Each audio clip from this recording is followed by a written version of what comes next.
And with that, ladies and gentlemen, I welcome you all to another wonderful Shit Saturday.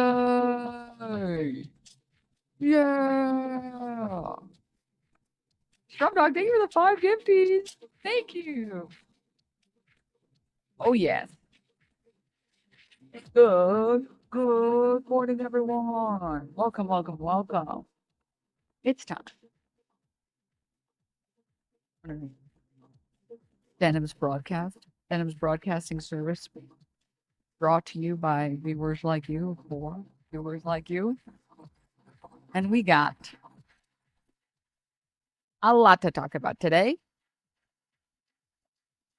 A lot to get to today. New shirt? No, people have seen this shirt. No, people have seen this shirt. First and foremost, we'll be monitoring the situation in Iran. Trump has had a habit of doing things after markets close on weekends. So we'll see if the ground invasion occurs today, sometime while we're live. Very likely chance. We'll see what happens. Second, I don't know how many of you guys saw Emma Vigeland on CNN absolutely fucking moggening, but I have to watch it, and you guys have to watch it too. Whether you want to or not, you will be watching. Emma is mogging. And then we have to talk about Spider Cash. Sorry, we didn't get a chance to get to it yesterday. It happened as we were streaming. We're talking about Spider Cash. And then I have some variety stuff for Shit Saturday. We didn't get a chance to talk about the Goth stuff yesterday. We have to talk about CLAV getting arrested and shooting some gators or something. We have to talk about the Harry Potter hate, getting hate from the left and hate from the right. You love to see it. Fuck is Spider Cash? Don't worry. All in due time. All in due time. Spider Cash like Patel? All in due time, ladies and gentlemen. Okay? And then, if we can hit the sub goal, we will do some gaming today. Not to spoil anything too crazy, but I did install some mods yesterday. Installed the cheeky little mod manager, installed some mods. Oh, yeah. I think we all know which mod I installed. Oh, yeah. Did you test them? Yes, I did. 4 mods. I'm get in the ring, bro, so you can beat the shit out of you.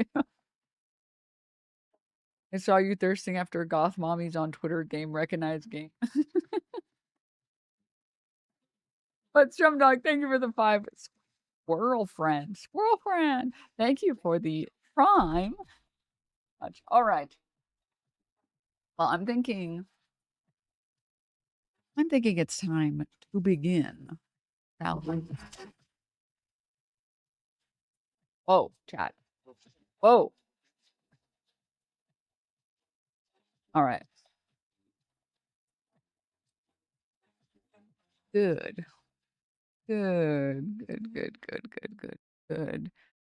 Yes. But before we do any of that stuff, I need to show you guys this. My boy, Nick Shitley. My boy, Nick Shitley. I feel like for any of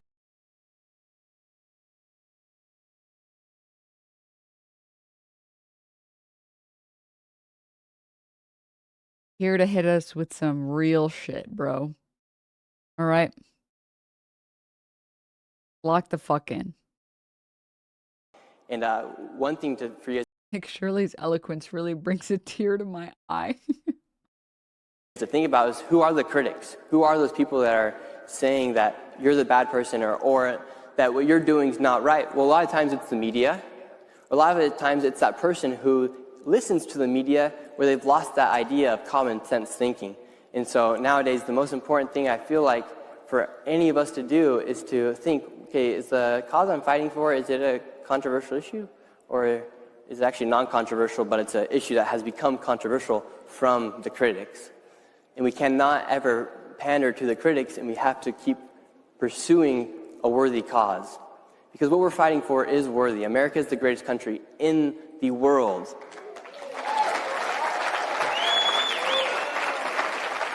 And people like to act like it's... If I close my eyes, it legit sounds like a 5-year-old giving a speech.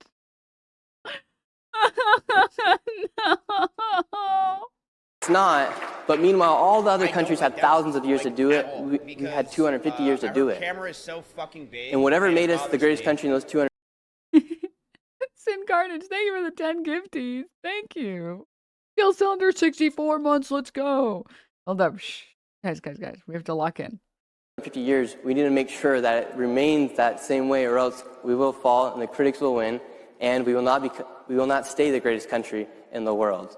And so that's my message for you guys today, is to think, really, okay, what cause are we fighting for? Is it a worthy cause? Is it something that's actually not controversial, but maybe the mainstream media or a critic has told me that that's a controversial issue? And when you know it's not, fight and be ready to become the man. Is that static or is his mouth wet as fuck? No, his mouth is just really wet. It's really wet. Oh my god. Just fight and man or the woman in the arena, because if you don't, the critics will win.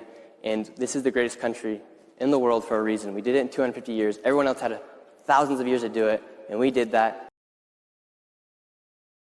I want to get him a Happy Meal. He speaks with the cadence of a 3rd grader.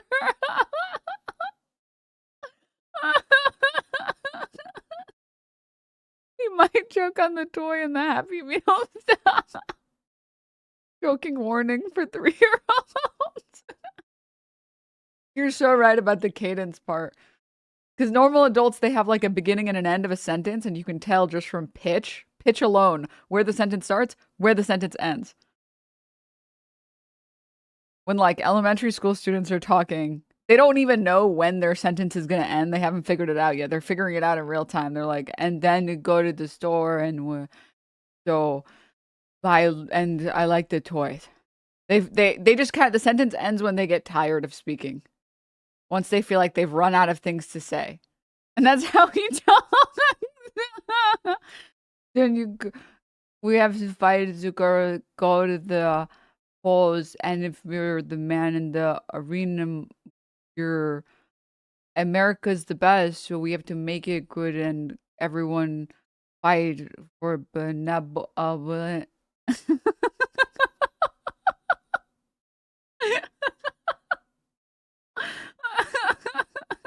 Like Shirley's heist on a daycare has been something else. You know, he was coached and prepared by his mom for like a month to deliver this banger. This is actually, yeah, the full Nick Shirley speech right here. Right here. Someone actually caught all of it and they uploaded it. That you want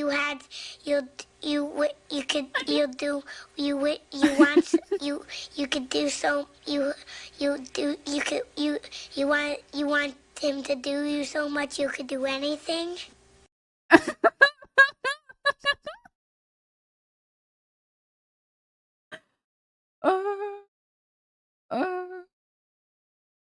So true. So true. Man, what a dog shit country. And one... He's spitting though? Bro, explain to me exactly what he just spit about. Please. Please. Please. Oh my god.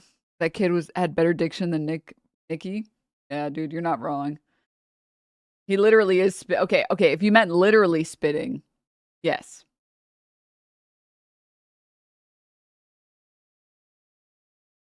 Then yes. Then yes. His mouth is really, he just salivates so much. It is. I'm not usually one that cares about like the mouth noises as much, but it really is like a lot. It really is a lot. All right. Now I want to show you guys this. Hold.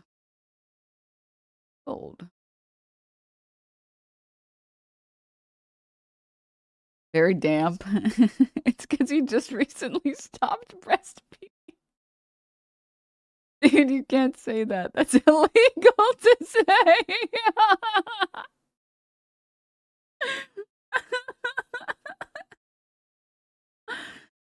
Uh, recently, as in 5 minutes ago, as in right before you went on the stage. You guys are mean. You guys are so mean. This is what I mean when I say that the right can never type out something as mean as like the left can. Because the right just uses slurs, but everybody's seen every like. This is the most frustrating thing about seeing people defend using the R word is that it's just boring. It's just boring.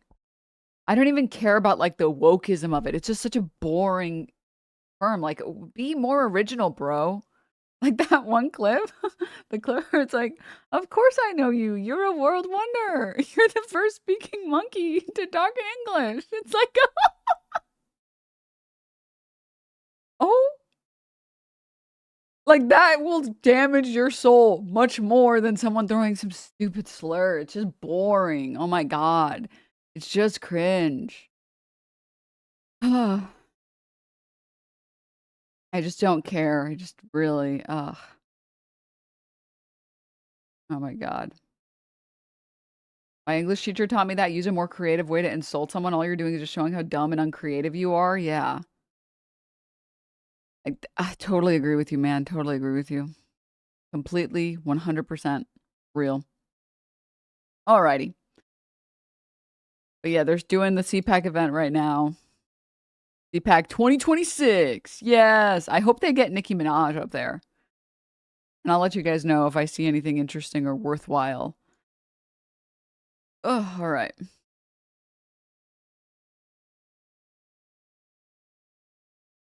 But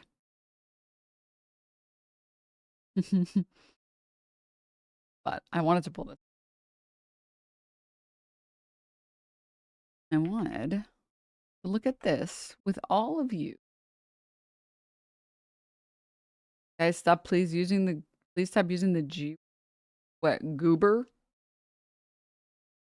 What, goofy goober? Bro, he is though. But for real though? With the hard R. No, be quiet. All right. I wonder if Grindr's crashing again this year. Grindr surely has had to fix their fucking servers, bro. All right. They surely have had to fix it at this point. Nick surely even. All right. I am. No.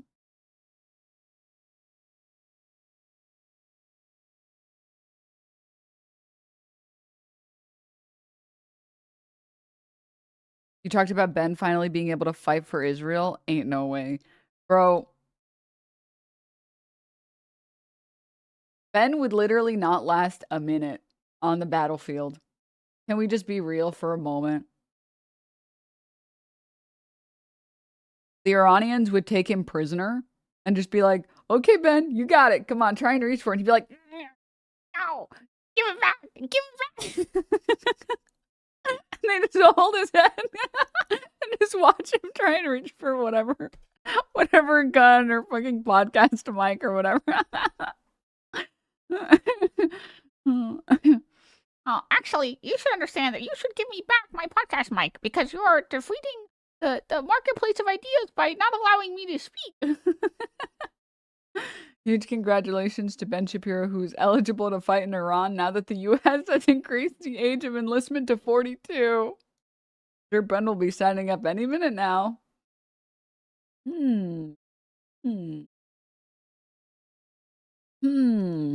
Surely. Him and Asmongold surely will go and enlist, right? Right? Oh, Christ, dude. So pathetic. So fucking pathetic, bro. Did you guys see, before I get into the Emma Vigeland appearance, did you guys see this shit? Hold up. We just have to talk about it for one moment and then we can fucking move on. I've seen so many people getting mad at, you'll never believe it, Hasan. for thinking that politicians should serve their people. Some of the Hasan hate that I see is just so pathetic, bro. It really is. It's just... Let me show you guys. Hold up. This. You guys see this shit? Am I losing? I must have lost all of my marbles, dog. This post. 500,000 views. And it's a quote from Hasan. I don't give a fuck about the Democratic Party. We have to wield them like a weapon. Let this play by itself. Representatives. And not because, contrary to popular opinion on TikTok from like leftists on Twitter, I'm not a shepherd for the Democratic Party. I don't give a fuck about the Democratic Party. But they are our representatives. And they're supposed to represent us. And they do have a platform, and the media does listen to them. So we have to wield them like a weapon to the best of our ability. We have to use them to also continue yelling about these things that we care about. Not because... Are we... Sorry. I don't even care that this is a clip-chimped quote. What the fuck is wrong with the clip? Politicians are not gods. You shouldn't revere them. This isn't a theocracy. Hello? At least I hope it's not. Last I checked, it's not supposed to be. It's literally just a good clip. It's just literally... It's the meme of like, is this you? Most base thing ever. Yes, your candidates and your party should work for you, and they should be wielded as a tool for the people. But what is supposed to be controversial about this? What's supposed to make... I don't even understand, bro. Denims, a Muslim man, said weapon. Oh.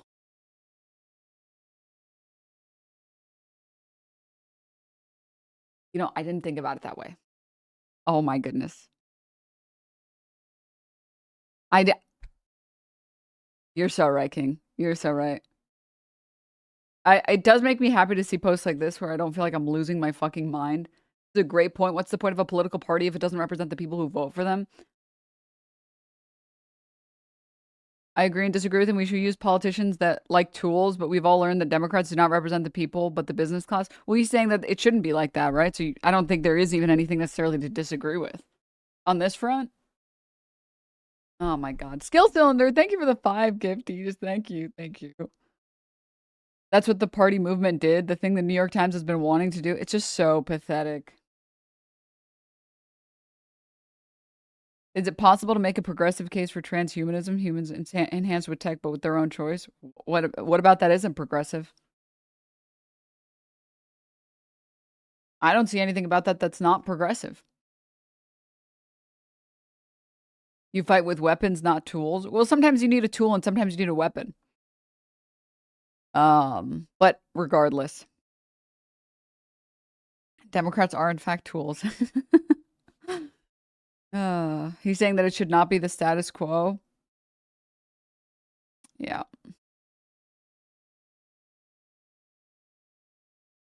Oh my God. All right. Totally unrelated. I just wanted to share this with you guys. I can't believe Trump said this out loud. Missing right now? What is missing in leadership? Well, it's winning. You got to win. You know, I've watched a lot of people, leaders, great leaders. And, you know, the one thing about sports is you break it down into, you know, a 2-hour period, something nice. You don't have to wait a lifetime to find out if somebody a winner or a loser. You got a lot of losers. My Doctor Strange trying to portal us to the point, but taking 20 years. It's mostly losers, fortunately. It's a good thing to have a lot of losers. I always like to hang around with losers, actually, because it makes me feel better. I hate guys that are very, very successful and you have to listen to their success stories. I like people that like to listen to my success. Missing right now. Bro! What do you mean, bro? What do you mean you're just gonna admit it, bro? This is actually why he hated Epstein, yeah. The real reason to hate Epstein is not that he's a fucking rapist, pedophile, trafficker. That he was more successful than him at being a rapist, pedophile, trafficker. Oh my God, dude. You cannot make this shit up, bro. Yeah, this is literally why JD Vance is vice president. This is why Mike Pence was vice president. He has to be the most charismatic person in the room. The financier? What? I don't even know who. We're still talking about that guy. We're still talking to, huh? Oh my God. All right. Moving on. Moving on from this. I'm not gonna lie, guys. Part of me kind of misses the Biden days because most of the Biden speeches and most of the Biden press conferences were all really, really boring. But sometimes we got really good nuggets like this, and I do miss this. I do actually miss this. And Joan. Sorry, the caption of this is, when you're trying to impress your date by ordering Chinese food instead of pointing it out from the menu. Shanghai, I'm going to pronounce it. Shanga Kawawa. And what was he even trying to say? I don't even know what he was trying to say. Shangan Bukawawa. Huh? and Joan Shanghai, I'm going to pronounce it.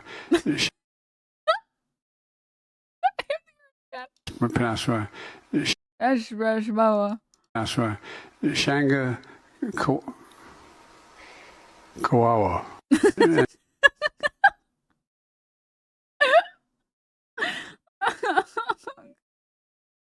I do. That can't be real, bruh. When we got the Himalaya quote, anything can be real. Anything can be real. Okay, can you guys just like fact check me? Can the Patriots in chat really quickly just fact check me? We're doing rapid fire right now on shit that I saw online that I need you guys to validate for me. Everybody knows Alyssa Liu, the figure skater that right wingers were really weird about, and they were like, she's actually the most anti-woke person. She's actually our MAGA queen. We love her. It's like, you know she doesn't love you back, right? Right? You know she's got to be woke, right? She has the smiley piercing, bro, that she did herself. She has a unique hairstyle. That's like already, those two things alone make it so that she cannot be a conservative. Hello? We good? Well, now they're on hating her, I guess. The conservative chud accounts, Alyssa Liu without makeup. Makeup should be criminalized. Have I lost my mind? Can someone please check me? I just might be being too gay or homosexual on the timeline. Am I supposed to think that she looks bad in one of these?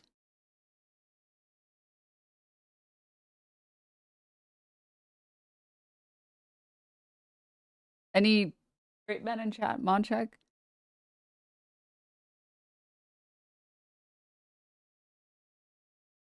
I just don't understand. Is she supposed to look bad in one of the, I don't, it's just a self-report. They've never woken up next to a woman.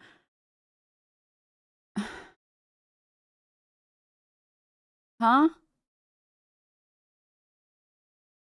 Someone pointed out they only love eyeliner. Don't get me wrong, bro. I get it. I love eyeliner too. I have been an eyeliner user since I was a teenager. It makes me so happy when I go out in the world and women are like, I love your eyeliner. It's like, thanks. It only spent me a decade being able to draw it mostly kind of symmetric. I just don't get it. The only difference is also the angle of the face and the eyeshadow, maybe slightly different lighting. They're acting like it's like she looks like a completely fundamentally different person. Like, huh? What are you I don't even know what the fuck you're talking about. Cuz low key I do understand the some of the Douyin makeup. I don't know if you guys have seen it. The really crazy makeup. Or like let me see if I can show you guys.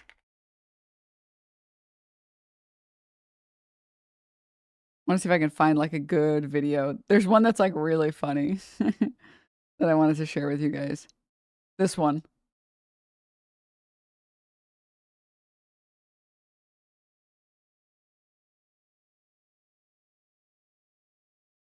But I view this the same way that I view like stage makeup. Where I feel like stage makeup is supposed to be really big so you can see it regardless of where you are. I view certain types of makeup styles as the same, where you're kind of like transforming into someone else, like it's an art form more than it is like an accessory, if that makes sense.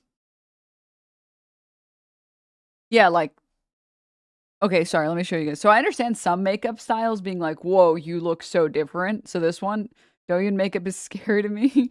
No, this one is crazy. But it's kind of like, again, in the art form way, it's really cool. Like, holy shit, you can just like transform in a way that's really cool. Let me show you guys. I want to let her cook. Let her cook.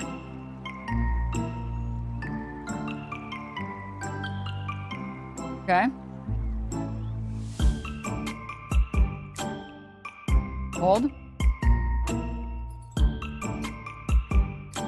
Hold.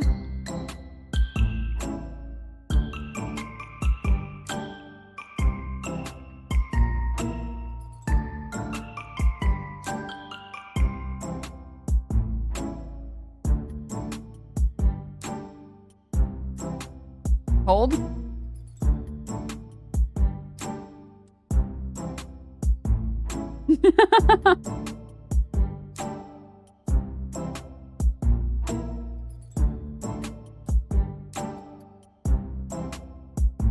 This is crazy. This is so crazy. She literally did anime makeup in real life, bro. Walk around just like this with just one eye like that. It's like subtle drag. Yeah. It's actually like wizard-like powers, bro. Like, what the fuck?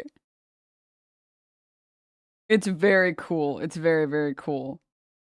I gotta say, very cool stuff. But they're acting like Alyssa's like doing this here. How her eye get bigger.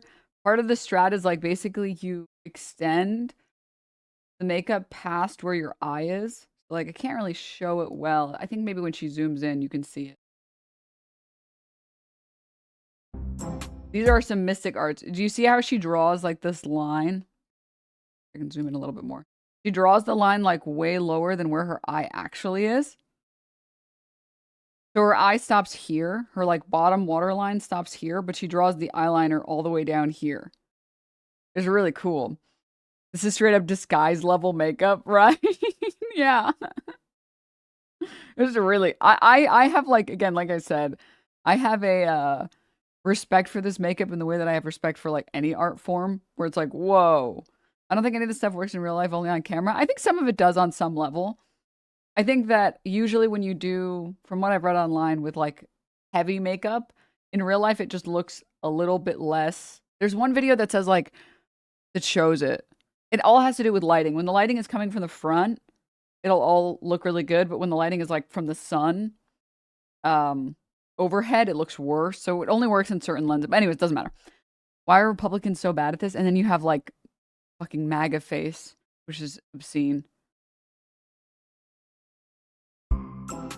So cool. So cool. Anyways, moving on. They're acting like it looks like this, though. Like, she doesn't even look like a different person. She literally looks like the same person in these. What are we doing?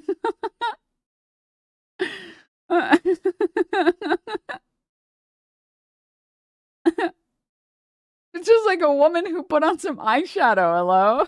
If a woman puts on this much makeup and you're confused, you might just be a child, I think. You might just be a child and you might just be like, huh? Wait, but you put on some eyeshadow and now you do different eye. What is boy? What is boy? All right.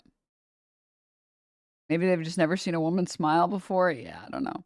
Literally just angle and smiling. And there's another photo because it's from the this one is really funny too. The makeup industry is destroying our young women. What's happening? What are we doing? What are we doing? I just want to know what we're doing. I just want to know what we're doing here, bro. I just want to know.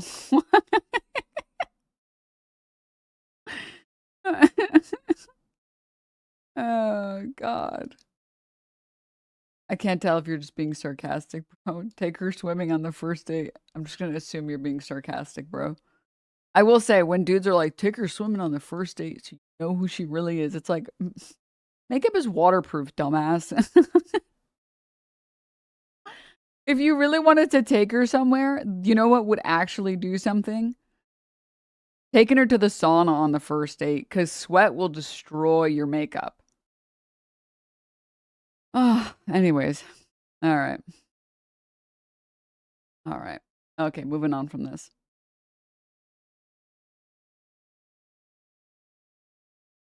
Sauna first date is terrifying. No chance that's working, bro. Yeah. Also, no chance that's working. Oh, Christ, dude. Oh, Christ. All right. Take him to the barber first date. Take him. Is there a name for a place where you get your like, beard shaved? Or your facial hair? Is it also a barber? Is there a specific name for it? It's just the same thing. Yeah, take him to the barber first date. See if he's hiding a chin or no chin. That's the equivalent. Oh, sorry. I have like, because I hate myself, CPAC on the other screen, and I just got fucking jump scared by known alien species, Rick Scott. This is live. Is bad. A land where it's apparently racist and sexist to require ID at the ballot box. My God, why does he look like that? It's bad to say that illegals should be removed from the voter rolls. Boo! Land where people up there think it's okay for men to destroy women's sports. Boo! A land where it's okay to bankrupt the nation with trillions and trillions of dollars of debt.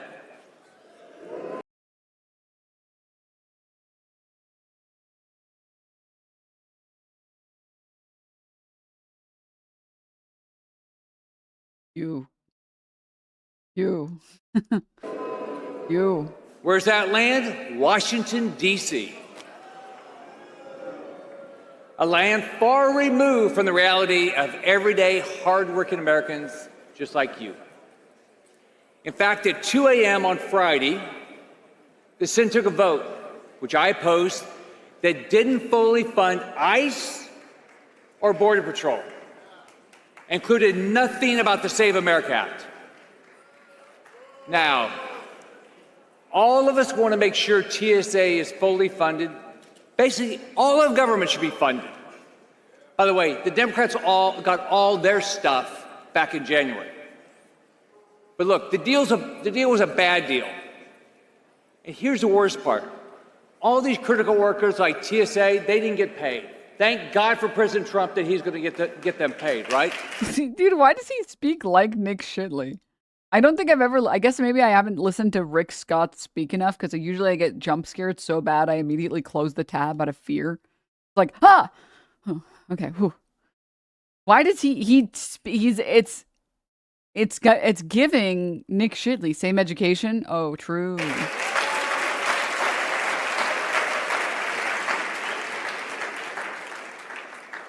But who's getting paid? Congress. So Congress doesn't do its job to make sure everybody gets paid, but they get paid. So only in Washington where people that vote not to pay others would get paid themselves. And the people that didn't get paid make way less than congressmen and senators. Aren't you a... Huh? Let me just look this up really quickly just to make sure. But only in Washington, D.C. could this be done. No place else. Yeah, yep, he's still a senator. Yep, he's still a congressman. Just checked it just to be sure. Also, only Washington, D.C. is the only place in the country that people don't want voter ID, which 80% of Americans want. But only... Because you don't need your ID when you show up to vote, because you use your ID to register to vote. in D.C. is that hard to get done? I genuinely want to understand how conservatives think voting works. Like, do they think that you just go to the voting station, to the voting polls, and you're just like, it's my turn to vote. And they're just like, go. And then you just vote. Like, what do they think happens? Have they gone and voted? You have to give your name, usually another piece of identifying information, and then they cross you out and no one under that name or identification can vote under you. So if I go in and I'm like, I'm chatter number 3,426, they're like, okay, great. Excellent. We crossed you out. So if somebody else tries to go in, they can't. Like, I don't what do we do? What are we doing? Just heard Kelly to say, and by the way, you know, Georgia added this, and they said, oh, there was going to be fewer people voting, more people voted. I don't see why it's a problem to take ID, because it's just another attempt to make voting as difficult as possible. There are a lot of people in this country who either have had their IDs expire or have had their IDs, they don't have like the real ID with like the star or whatever, or are in the process of getting their IDs renewed, or in the process of getting their identification sorted out because like their passport expired or whatever. And people just don't have the time to take off to go to the DMV or to go to a government office and get that sorted and get that fixed. And they're making the process as difficult as possible, even though you already had to give all of that identifying information when you signed up to register to vote. It's just another thing to make it harder for people who already registered to vote. Now, listen, this is what I will tell you, Zappa. If IDs in this country were free and you could take time off, or you could get a little doctor's note from the DMV that excused you from work because you literally were waiting at the DMV all day, then I would have no problem at all. I would have no problem at all. But the problem is, in this country, poor people literally can't take time off from work. And if you've ever spoken to a poor person that works a shitty job, if you try and take time off and it's not an absolute necessity, you get your hours cut, or you just get fucking fired, or you get like soft fired. I'm sorry, what do you mean if IDs were free? Haha. Uh-huh.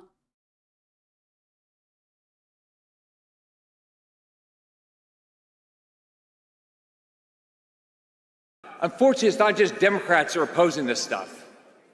It's, you know, it's establishment Republicans who've been in Washington way too long, and they have lost touch with American voters.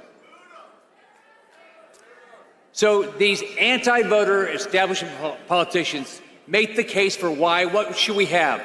Term limits.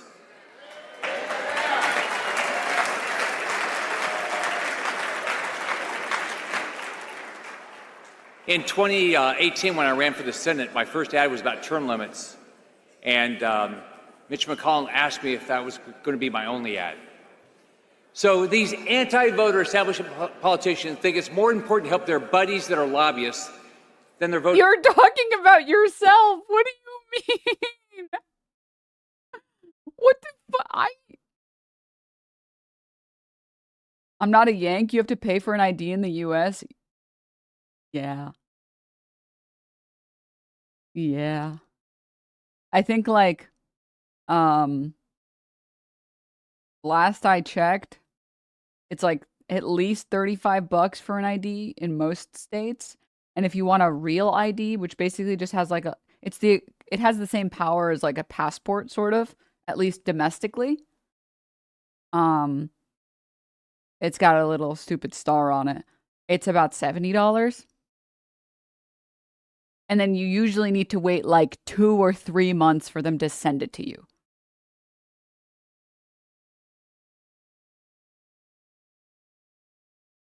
If you're really lucky and your DMV is really good, it'll be faster than that.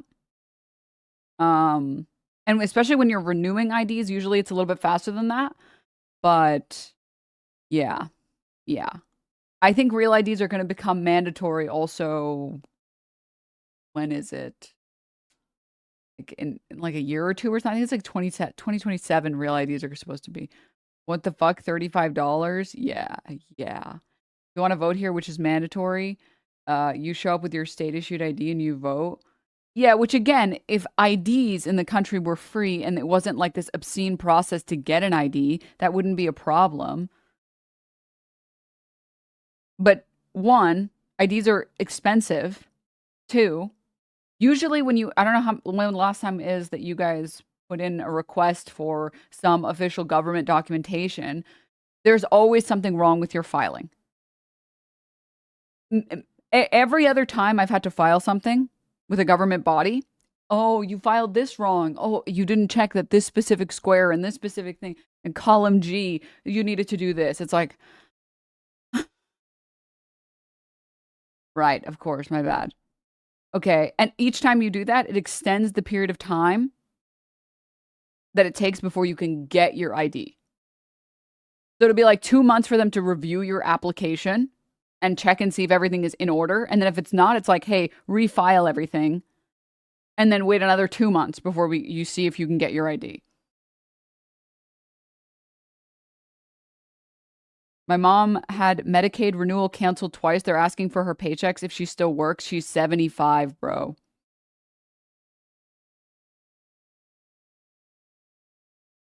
Yeah. What do you guys, what is, I don't know. This run is goated, bro. Goated play. Huh?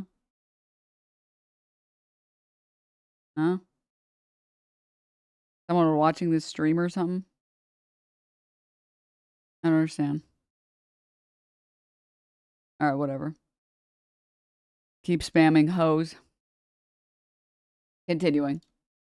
Back home. So there are way too many anti-voter establishment politicians, not just in Washington, but actually all over the country. In Washington? In Washington. Okay, all right. Stop. Don't. Why are you guys engaging with the bots? Stop it. Clutch up, Denim. Stop. Stop. I'm not gonna be able to distinguish. Okay, fine. We will have segregated chat. Sorry, only real pants havers get to type. But yeah, this is like, the problem is that a lot of people in this country don't understand that Republicans exist exclusively to just make people's lives worse.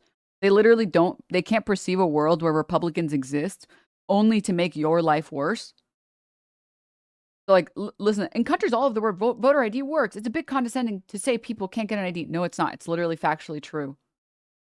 It's such a poor excuse to say it's hard. It's just plain not.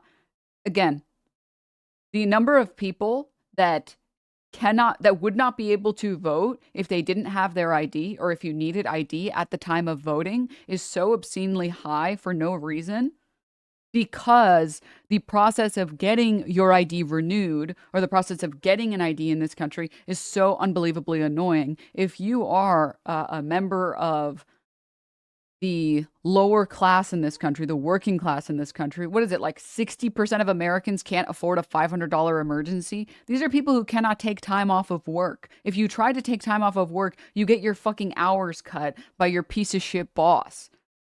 Guess what? If you need an ID, you have to go to the DMV. There's no if and or but about it. There's no online process that can just get you your ID. If they made the process entirely online and you just had to go in for 2 seconds to get your photo taken and get out, that wouldn't be a problem. But the problem is that right now, getting an ID in this country is so unbelievably difficult if you are poor and you cannot take a day off. But there are so many Americans straight up that just they can't imagine a world where poor people actually exist. Oh yeah, that's not to mention all of the people, by the way, that are, it's like, what is it, 40% of homeless people in this country have a job? A lot of the paperwork that you need to fill out for these IDs, you have to give a home address. What do you do if you have no home address? I guess homeless people don't vote. I guess they shouldn't vote.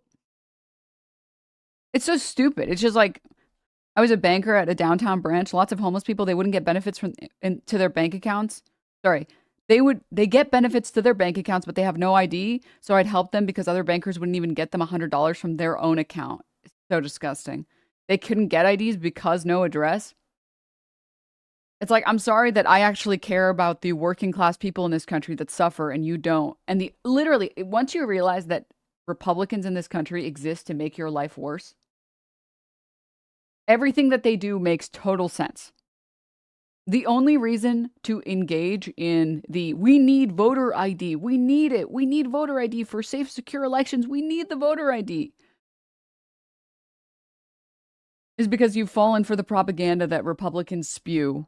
And you've fallen for the propaganda that elections are not safe, even though Trump's own DOJ found the 2020 election to be the most secure election we've ever had in this country. Rural people, I can't get my ID because I don't have bills that come to a street address because post office doesn't deliver here. I have to use a P.O. box. It's policy meant to make it so that poor people cannot vote in this country. That is it. That's it. It's not a policy that would impact a lot of Americans. A lot of Americans wouldn't be impacted because a lot of Americans have their ID. But there is a non-0% of Americans that don't have an up-to-date ID because getting an ID is an impossible process. They make it purposefully difficult, just like becoming a citizen if you're undocumented. I mean, the government makes everything difficult as possible to put in as many barriers so that only the rich people get to vote, and they get to vote for policies that benefit rich people. All right, let's get back to the known alien Rick Scott.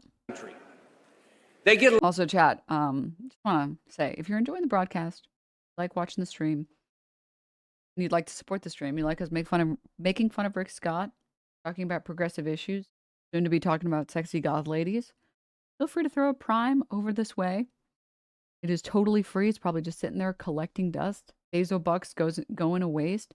You can also support the channel with a tier 1, tier 2, or tier 3 sub, which is the best way to support the channel. And it would mean a lot for me because this stream is totally, completely ad-free. One of the very few channels on twitch.tv that is totally ad-free. And it is totally sponsor-free. I make no money at all off of ads or sponsors. So this broadcast only exists for viewers like you. I don't like Denims. Like, by viewers like you. Her camera is so fucking big, and it bothers me. Actizologist, thank you for the 11 months. Magnets, thank you for the 10. Powers, thank you for the tier 1. Mackie, thank you for the 29. Beast, thank you for the prime. Random Girl, thank you for the prime. What was I saying? Right, yes. And gift subs right now, 5 or more gift subs are 35% off.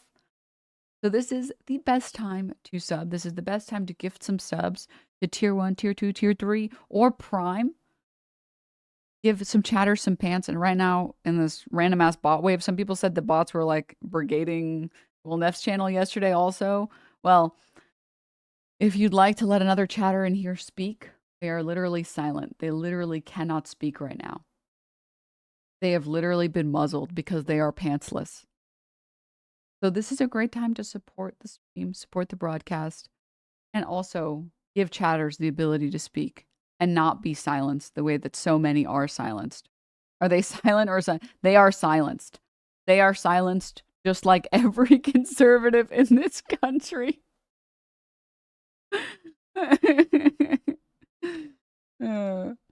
Kanefa, thank you so much for the 5. Skate, thank you so much for the gift sub. Time of Gifts, thank you for the 5.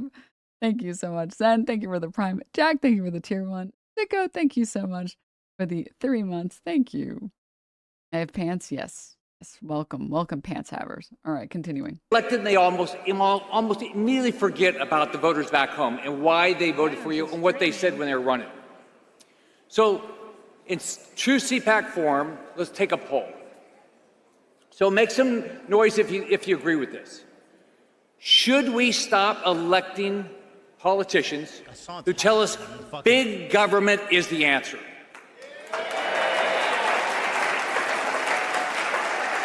How about everyone in this audience is like gone. They're like, can you go back to being transphobic? Yeah. Woo.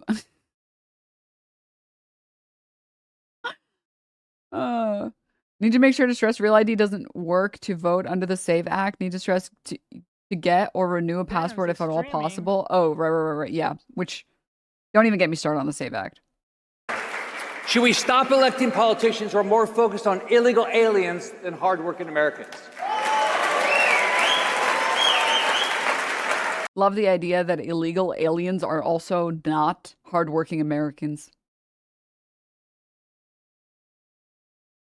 The people who built our railroads, those people were definitely not hardworking Americans.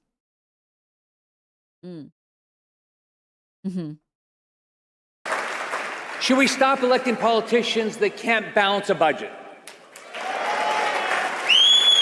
How about should we stop electing politicians that... Meanwhile, the debt always like quadruples whenever we vote in a Republican as president. create all these programs that they know are full of fraud and abuse. Bro, you literally stole $2 billion from Medicare. What are you talking about? Bro, stop. This guy's making a case for him to get kicked out of low. Guys, do you think it's safe to let the chatters free? And do nothing about it. Oh my God, it's not safe. It is not safe. How about these politicians that vote for bigger and bigger government and less freedom for each of you? How about the politicians that think capitalism is a bad word? Now, here's... I don't even think they know what they're clapping for. Reality. It's time for Washington to align itself with the people in this room. In this room, we have real American patriots. Shut up. Ass play, Dennis.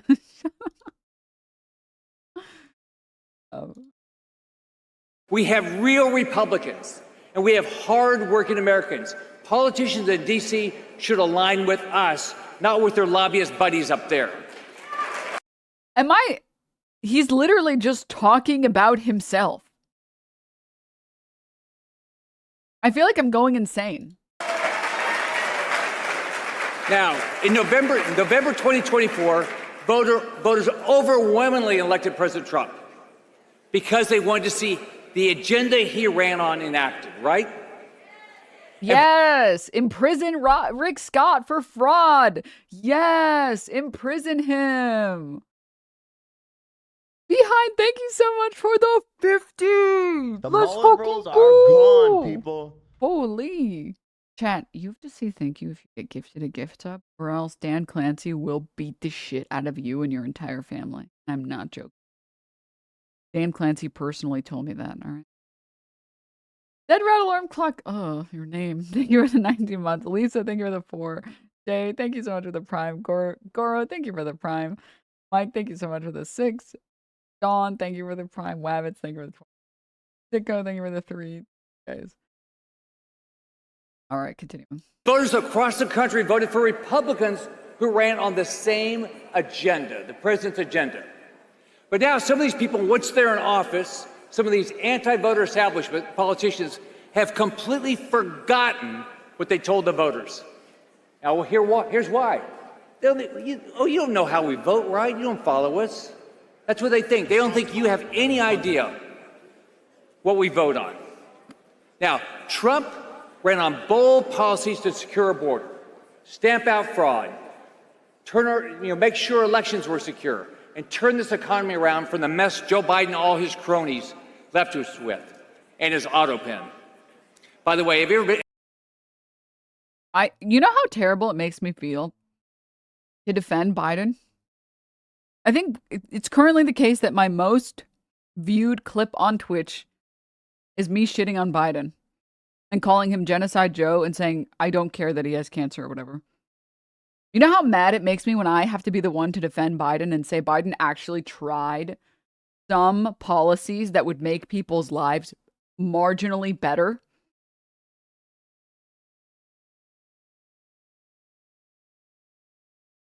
I don't want to be the person to do that. I don't want to. I don't want to be. Have you seen the White House now, the picture of Biden? just has the auto pin. It's really true. I'm like stressed that people are getting, that some of the bots are getting gifted subs, so I have to keep checking people's fucking chat messages and being like, is this a bot that got gifted a sub? And I see my mom had Medicaid renewal canceled twice. They're asking for her paycheck. Sick plays. Nice shot.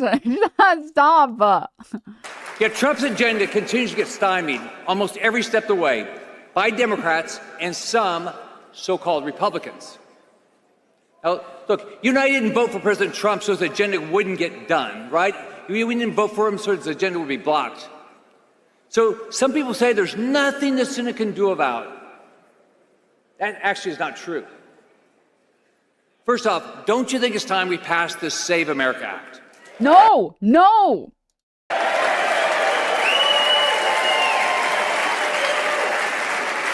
So, how about, should we keep our border closed and deport every violent illegal alien in this country?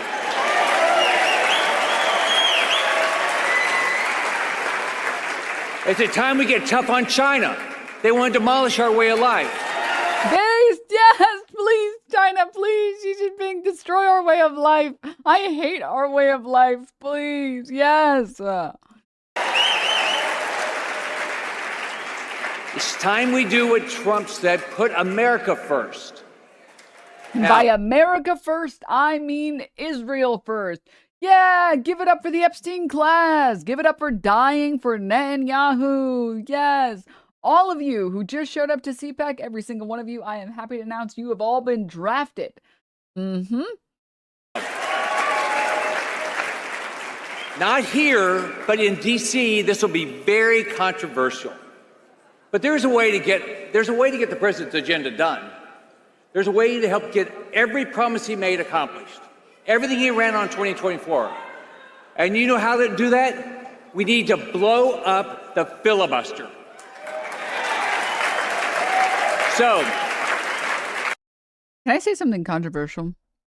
At this point, it feels like the filibuster is just a tool used by Democrats and Republicans to just blame the other side. I feel like I've seen the left talk about wanting to destroy, or sorry, not the left, Democrats wanting to destroy the filibuster, and Republicans being the controlled opposition on that, and then it like switches sides every 5 years, where it's like, we're gonna do what Democrats won't do, destroy the filibuster, and then 5 years later, it's like, we're gonna do what Republicans refuse to do, destroy the filibuster. It's like, dude, how about we just destroy lobbying as an idea? it's time we pass all of his common sense ideas with a simple majority vote. Now, the filibuster. The filibuster was never supposed to be used to stop a bill. It was actually never supposed to be used to stop a nomination. It was supposed to be used to allow a debate and then a simple majority voted. 51 votes, it passes. So I think it's time we actually stand up for what we all believe in and what Trump ran on. What we believe in is popular. What we believe in wins votes. We'll win in November with what we believe in, and actually what we believe in is absolutely right. It's time to stop allowing a few senators with Trump derangement syndrome from trying to stop every Trump derangement syndrome idea he has and pass his agenda. So who runs it? Who runs the Democrat Party? AOC and Mamdani. Mamdani. Oh my God. Who runs the Democratic Party? AOC Mamdani. Boo! God, these people The are Democrat Party has been crazy. infiltrated by anti-Semitism and socialists who attack anyone. They attack all of us that have had any success in life. If you've had If you've ever been successful, they will attack you. success in business, Just remember, this is the room that he's talking to, Denim. I've heard from a couple people who are there covering it that not only is it a ghost town, but every person there is quiet and sad. Sounds like a real bummer. Oh no. CPAC turnout is any representation of what November is going to look like. Republicans should be in full panic mode. Uh-oh. Uh-oh. Denims, don't make fun of him for slurring his words. He's from Florida. It's their culture. Oh no. Okay, are we good? I'm switching it to 1 day. Good. I think 1 day is good enough. They hate you. Democrats hate capitalism. They hate businessmen. They hate businesswomen. I personally don't understand, how could anybody that believes in capitalism and the free market system ever vote for a Democrat?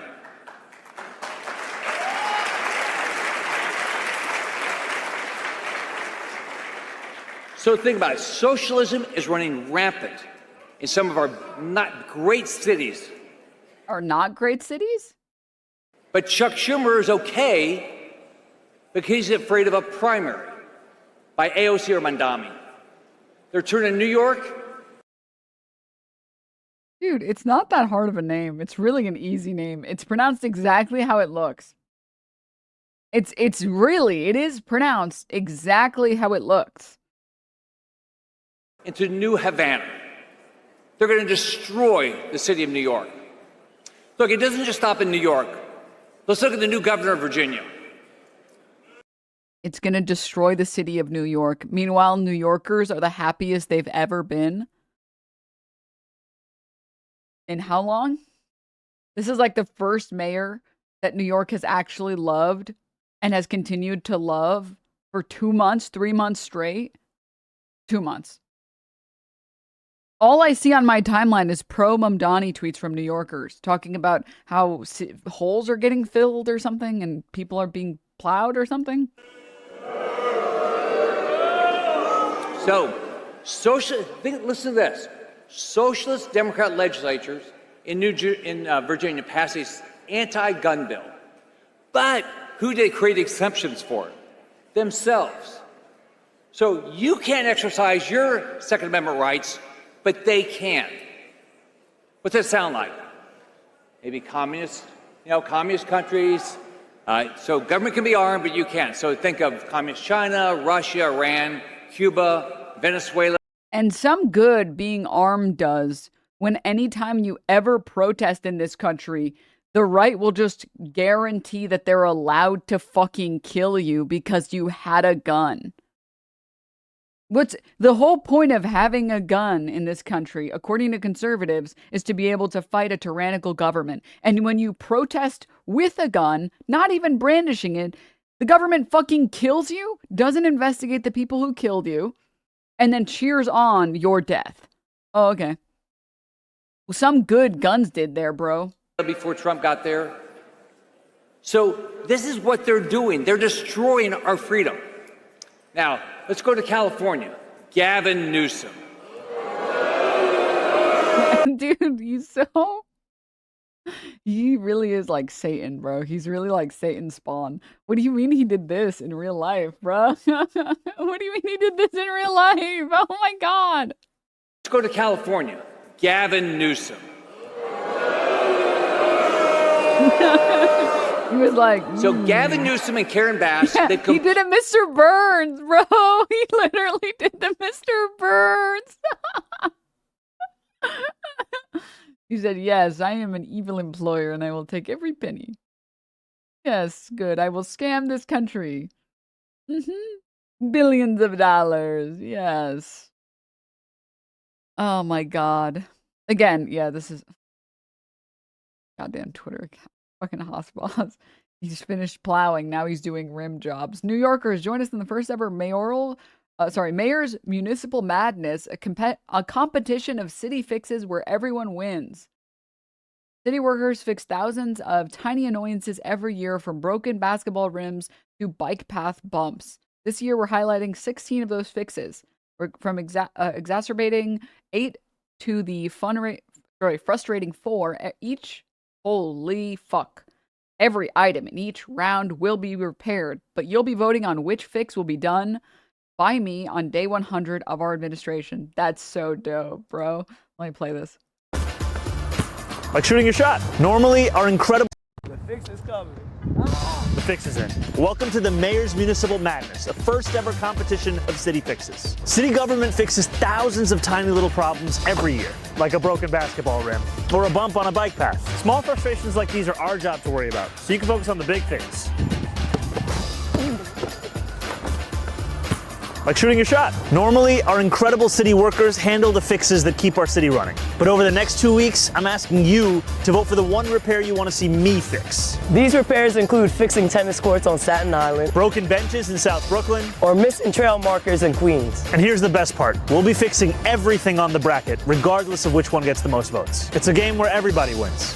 I'll complete the winning fix on day 100 of our new administration. You're already at day 100? Almost, and we're just getting started. So go to nyc.gov/madness and let's get the municipal madness started. Last one.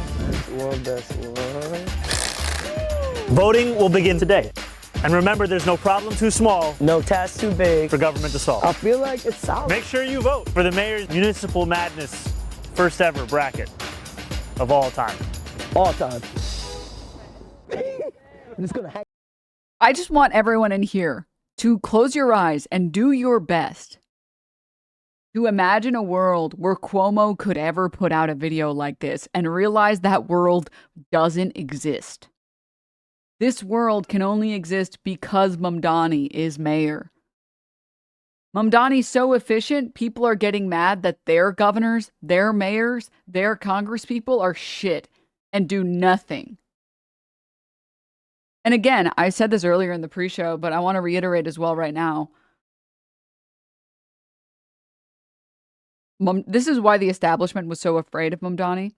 It's because he's showing people that their governments can actually do something for them. That their representatives, their politicians, their mayors, their governors, their elected officials can actually work for them.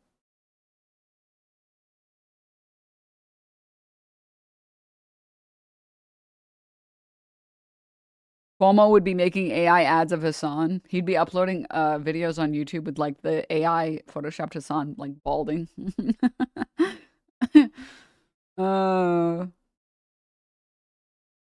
Unlike other successful countries like Cuba, our government can't really regime change or sanction New York City. I mean, Trump could do a lot, but unfortunately, Trump has also been swayed by Mamdani's smooth swagger.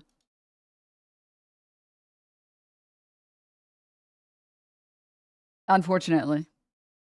It's actually genius because Americans are so sports team based. Or sorry, brain. And I want to say something as well. You guys know that study that shows that like if you tell teachers that a kid is a gifted kid, they put more energy and effort into that kid, and then that kid actually becomes more intelligent and learns faster. But it's actually not because those kids are gifted. It's just because the teachers were giving more attention to them because they thought that they were. Basically, the research just proved that, wow, shocking. If you give kids more attention in the classroom and you give them more tools to succeed because you think they have the ability to succeed, they are more likely to succeed. And it's the same thing with Americans being fucking stupid. Americans are stupid by the choice of the government, by the choice of our elected officials. Americans are stupid because we have continued to tell Americans that they're fucking stupid, that they don't know what they want, and then while obviously defunding education, but we also don't communicate anything ever to any Americans in any way, shape, or form. Like, politicians have literally given up on trying to explain concepts to Americans. Yeah, Americans are not going to understand exactly everything that goes on in terms of like politics, right? Like the average New Yorker probably doesn't know or probably didn't know that the mayor can't raise taxes on the ultra wealthy. That's why Mamdani put out a bunch of fucking videos saying it is on Kathy Hochul. Put pressure on Kathy Hochul. You want taxes on the rich? Kathy Hochul is the only one that can do it. Everyone, go bother the fuck out of Kathy Hochul. Call her phone lines. Call her her office's lines. Petition for more. Go, go, go. She is the reason why we are not taxing the ultra wealthy. Because he's giving the New Yorkers the tools to understand the system. Whereas this is why everyone talks about controlled opposition. Democrats and Republicans benefit from the obfuscation of how these systems work, and that nobody knows how the systems work, and everything is complicated and everything is too difficult to understand. If you can't explain it, it is an active choice. If you're, and everybody in here, maybe you have something that you know really well. Maybe you know cars really well. Maybe you know cooking really well. Maybe you know knitting really well. Maybe you know chemistry really well. Pick a thing that you feel really comfortable in, that you feel like you are approaching expertise on, right? Maybe a particular game. Maybe you know everything there is to know about Dota. I don't know. Pick anything. I've seen the Cars movie a lot, so that's me. Shut up. If you can't explain an idea or a concept or a subject to somebody else, it's because you actually are not comfortable enough with that subject. And it's not the people who know nothing on that subject. It's not their job to learn all of these difficulties at the highest level. It's your job to inform. I feel like I can explain a couple things pretty well, and I feel like I could explain them at like a 5th grade level pretty easily. This is exactly what Mamdani is doing. Hey, you guys are random New Yorkers. You know, some of you are business owners. Some of you are nurses. Some of you are teachers. Some of you are bus drivers. And you know what you know. I know government. Let me explain government to you. That's my job. Hey, this is what we're working on right now. So it's in clear terms to all of you. I don't need to say we're working really hard and we're doing everything we can. No, let me tell you, we're going to be working on the basketball rims right now. Everyone sees them. They're always broken down. We're working on benches. We're prioritizing getting the child daycare off the ground. Just so you guys know, we're doing 0 to 3 right now, but in the near future, we will be doing 3 to 5. All right? That is on the table. We just need Kathy Hochul to approve of raising taxes. Like, he takes these complicated topics that the average American is not going to know, or the average New Yorker is not going to know the details of, and says, here is what we're doing. This is what we're working on. Here is how much money we saved. And we will be delivering this hopefully in the next 30 days, in the next 2 months, whatever it is. I mean, that video that he did on where they're saving money, another politician, any other politician would say, we're working on cutting out the fraud, waste, and abuse. We're working it out. And what did he do? He said, well, we just saved $13 million because New York is renting a bunch of properties that we don't need. We also saved another $9 million here because we were hiring contractors for some stupid nonsense we also don't really need. Explaining the idea, saying where he's cutting all of the waste in the city budget, and giving clear, easy examples so Americans can actually understand, or New Yorkers can actually understand exactly what's happening in their city, is something that other politicians do not want to do because they don't want to give tools to their citizens so that they understand when the citizens are being failed.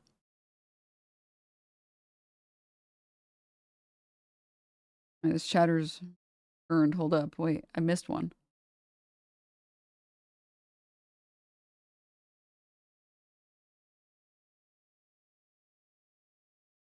You want the thickest of the thick to vote.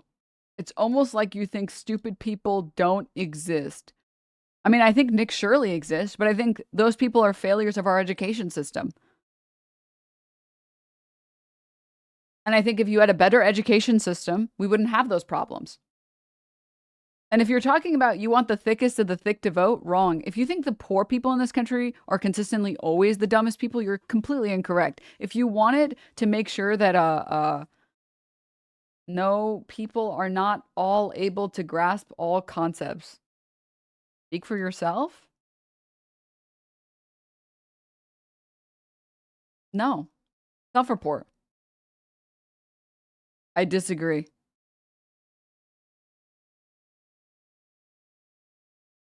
I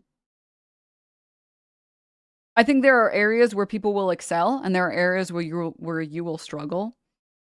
I struggle with quantum mechanics. Well, that's probably because you haven't spent as much time on quantum mechanics as other people have, and the people who understand it have spent way more time trying to understand it. I view, what is it called? I feel like RimWorld is a great tool for explaining a lot of real things that happen with people. And the characters in RimWorld have like a couple of talents that you can have. There's like, let me see if I can pull it up. Show you guys. RimWorld, they're called RimWorld pawns. Image. Maybe I can show you guys what. Yes, this is great. Well, I want to show one that's like, yeah, this is good. So this is like a RimWorld pawn. I'm going to get somewhere with this. Don't worry. Literally playing RimWorld right now. Hell yeah. And RimWorld pawns have a variety of talents that are available to them. And a variety of like, I forget what they're called, traits, I think. But we'll ignore the traits for a moment. So the talents are shooting, melee, construction, mining, cooking, plants, animals, crafting, artistic, medical, social, intellectual. And you can have these little fires by the talents or by the skills. They're called skills, excuse me. You can have one fire, you can have 0 fire, 1 fire, or 2 fire. Now, any RimWorld pawn, unless they're incapable of doing it for some other reason that's like locked behind a background, RimWorld pawns can learn any of these talents or skills. Some pawns will learn the skills faster if they have a fire. Each fire, imagine it as like a passion. And I think that that's very comparable to human beings, real people. There are things that you are going to pick up faster because you like that thing already a lot. Maybe you had a lot of positive experiences when you were younger doing this thing or not younger doing that thing, whatever. And so you really enjoy art or social or crafting or whatever. They're also called passions in game. Well, yeah. And so you'll learn it like at twice the rate of someone who doesn't have a passion in that thing. Or you'll learn it at like, is it 1.5 and 2 or is it 2 and 4? I think it's 1.5 and 2. If I'm mistaken. It's the same thing with real world. It's the same thing with real people. There are certain things you're going to pick up faster, but you are not incapable of learning anything unless, again, there is some specified reason why. So in RimWorld, sometimes the characters will be like, incapable of caring because was slave child. And it's like, okay, all right. Interesting background for the character, but okay.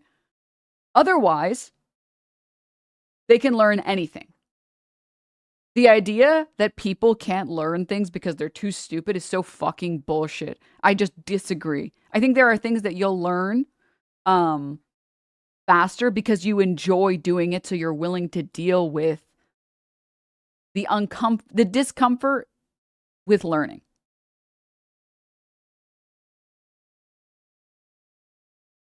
But people are not all equally intellectually like you. They are not all equally intellectually. Making an argument about how stupid people exist and then being a stupid person is crazy. Like, I don't get it. And even you, I think you can learn anything you want to learn.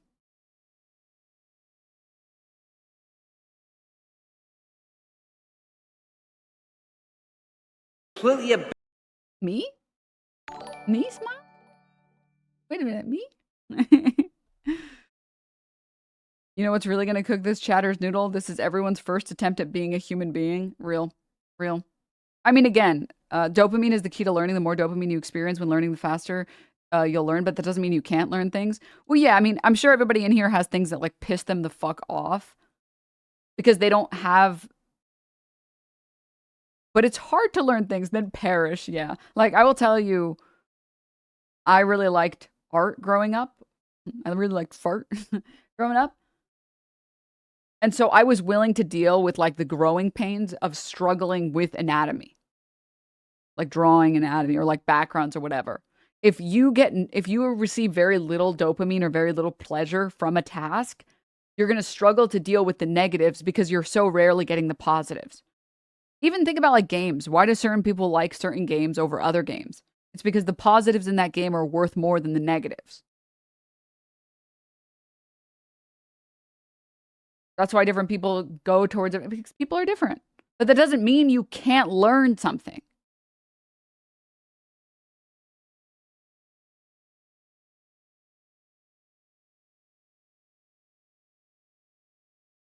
Anyways.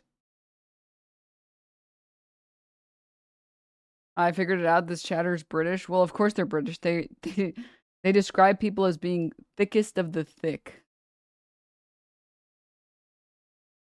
Why do people like certain games? Because their taste is shit. True. True. Real. League players. Then go learn advanced calculus and let me know how you get on. This is a bad example because I actually really love math. Pick something else. My noodle was so excited when I got to take my business calc class.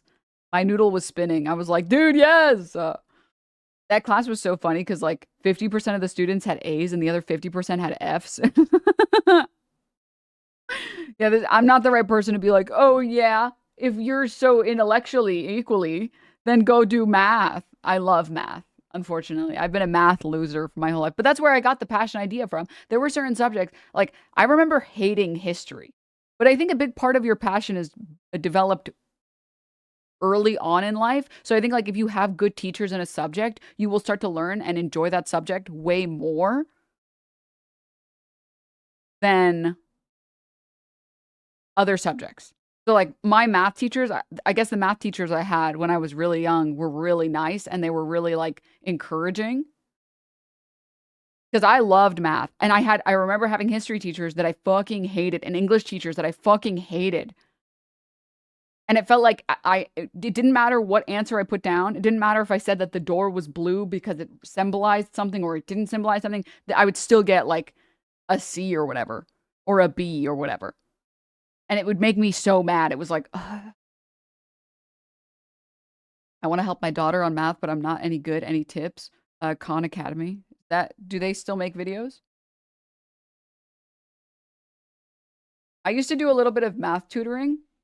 And I will say the best thing in my experience with tutoring math is like giving people a variety of different ways to learn an idea. But this is probably the same for all types of learning. Giving people a variety of ways to learn something. So like if they're struggling with one thing, try breaking it down in a different way.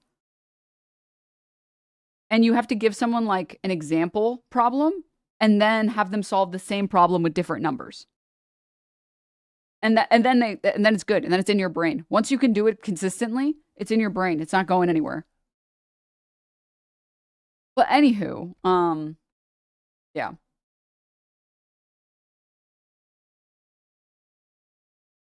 So true. I never liked or got along with a single science teacher most of my life. And then when I finally had a science teacher like that, I still didn't like the class. Well, yeah, you just had so many negative. I mean, it's like a lot like music. Your music taste is probably dictated by a lot of the music you listened to when you were younger. And so now listening to new music genres, it's like an acquired taste. So you have to like get into it. It's the same thing with like things that you're good at versus things that you're bad at. You probably had a lot of positive experiences in the things that you're good at. So you can experience the best of the best there. Whereas until you've started to experience joy in a subject or in a new venture, it's all just negative. It's just negative until you start experiencing positive. So if you have yet to experience positive, you're just going to hate it forever.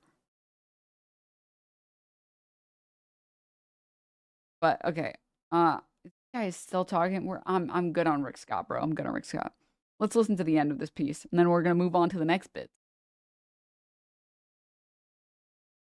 Abandoned. There was wildfires out there, the Palisades. They completely. Counterpoint I was really good at / liked Spanish class despite thinking that every single one of my teachers was shit. It just came naturally easy to me. I found it interesting. I think you're wrong on this, TBH. I mean, I'm not saying that there aren't outliers. I think you're doing the, no offense. But I do think you're doing the meme of like, you know, like 80% of people who eat chocolate cake explode. And it's like, well, I ate chocolate cake and I didn't explode. Like, well, yeah, there are exceptions to the rule. I'm saying most people that enjoy something and have a passion for something have that passion because they had enough positive experiences growing up. really abandoned the victims. So Ron Johnson and I are leading an investigation. We're going to find out exactly what happened. All right, I'm gonna put this here. Oh, all right. Wait, you explode, Monka? Also, yeah, you can still like something despite your teachers.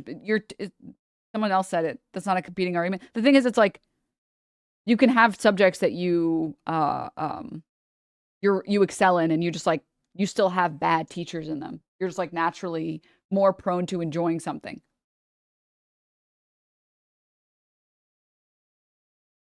But anywho, all right, moving on. I want to show all of you, not the Biden clip, this one. You guys see the fucking Benny Johnson with JD Vance? Dude, bro. Joe says MAGA's full of dorks. What do you think? Do you consider yourself a dork? He says MAGA's dorks. I think we have many fewer dorks than the far left, but everybody's got some dorks. Joe says MAGA's full of dorks. What do you think? Do you consider yourself a dork? He says MAGA's dorks. I think we have many fewer dorks than the far left, but everybody's got some dorks. We have many fewer dorks than the far left, but everybody's got some dorks.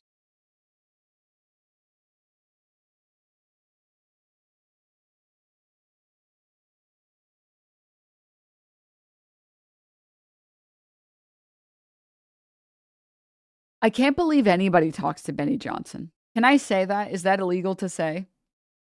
Is it legal to say?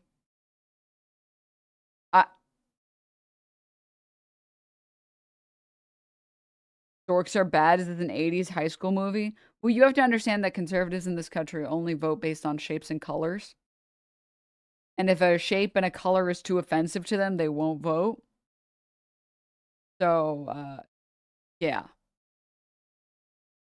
I mean, the amount of conservatives that I've seen say, like, I don't want to vote for JD Vance because he's a chud. He's like a fat idiot chud husband. I'd rather vote for Gavin Newsom because he mogs. It's like, huh? What are we? Oh, okay. Who needs politics?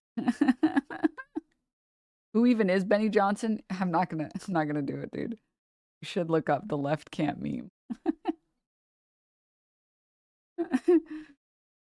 And also, what is it, Lavender Family? You're being homophobic.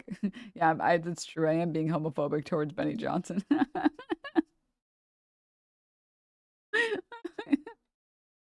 All right, sorry. I wanted to show this as well. That one jerk trying to hide that he got bitten by a zombie during the apocalypse.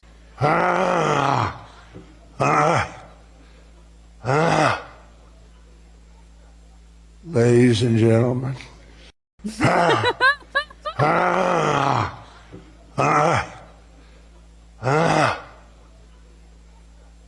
Ladies and gentlemen. Franken Trump, bro. Franken Trump theory is real, bro. No.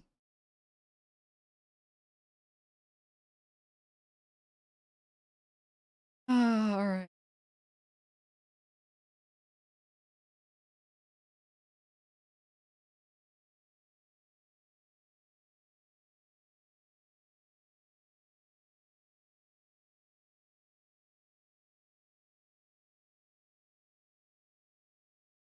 Wait, I'm surprised. I guess I'm not surprised, but sorry, I wanted to circle back for a second. Disagree, left brain versus right brain is definitely... I'm pretty sure the research shows that it's not a thing. I was pretty sure that this was like a myth, that this has been since debunked, that there isn't like left brain, right brain theory anymore.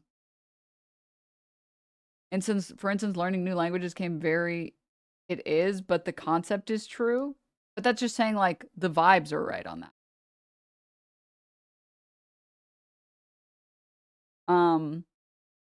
Earlier you aren't arguing that people are not naturally better at certain things than others. No, I'm arguing that, like, you usually have things that you're better at because you've had positive experiences growing up.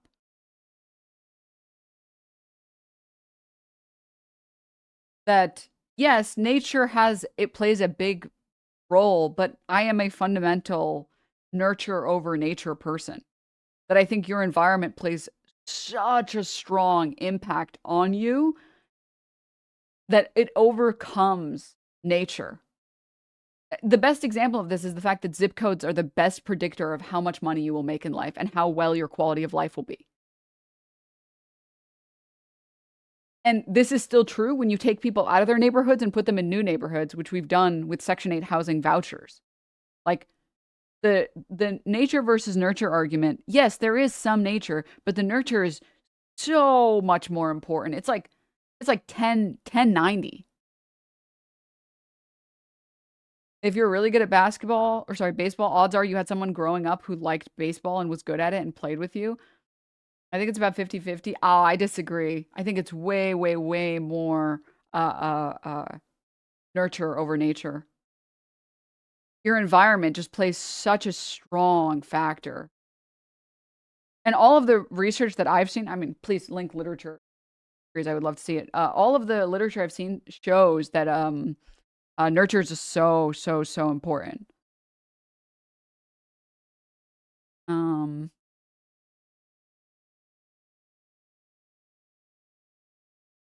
We're sponges of information during upbringing. And the thing is, too, you might not remember the experiences that you had that made you like language learning, but there probably was something in your life that made you enjoy learning languages. Maybe you watched a lot of like Dora the Explorer or something growing up and you enjoyed it and it was your happy time and that was a show you really liked for some reason. And that's why you really, you know what I mean? I'm just throwing stuff out. You don't have to be like, I never did. That's not the point that I'm making. The point I'm making is greater than that, which is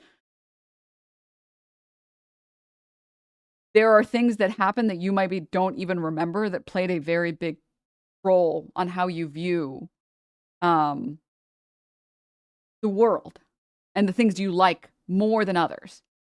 I feel like that seems kind of obvious that the things that you see and experience every day for your whole life have a bigger impact than genetics. Someone can be naturally really good at art, raised in a family that doesn't support them being an artist, and they just never grow into that talent. I also think you can learn to love a lot of things. Like, I am such a fundamental, like, free will believer. I don't care whatever literature exists that's like, well, technically free will is all of these neurons firing in these ways, so it's not real. I don't give a shit. Fuck you. I am a free will truther. And I genuinely believe, and this is only from my experience, if only because of my experience playing video games, that as you get to learn the things that people like, you will learn to love that thing as well. Another great example is food. You can start eating a food and be like, I just don't get it. And as you eat it more, you're like, oh, I kind of get it. No, I get it. But games are also a great example where it's like, I think, actually, this is why whenever discourse restarts about who is and who is not a real gamer, I get really fucking annoyed. As someone who is a competitive gamer and a total gaming loser, I will tell you, I will not allow any gaming slander. Okay? I really do fundamentally believe that even the especially the white moms who've gotten to the last level in Candy Crush and emailed Candy Crush developers to make more levels, those are gamers too. Okay? I am a fundamental believer that if you enjoy playing video games and seek out video games, you are a gamer. And I've earned my streak cred, bro. I've earned it. I have played lots of games and I like lots of games. And I am concerningly competitive. If you like it and you seek it out to play it, you are a gamer. I don't care. I'm not this stupid gatekeeping where well, you're not a real gamer because you don't play shooters. You're not a real gamer because you don't play competitively. You're not. Fuck off. I don't care. Your opinion is wrong. Not Denims. Don't believe you. Sorry, not Denims is a gamer. You're right. Dude, this shit is so real. This shit is so real.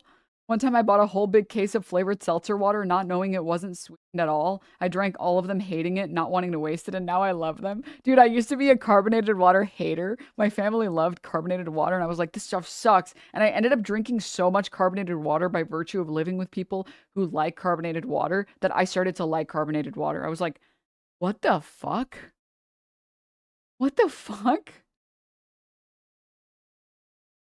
Brains are so weird, dude.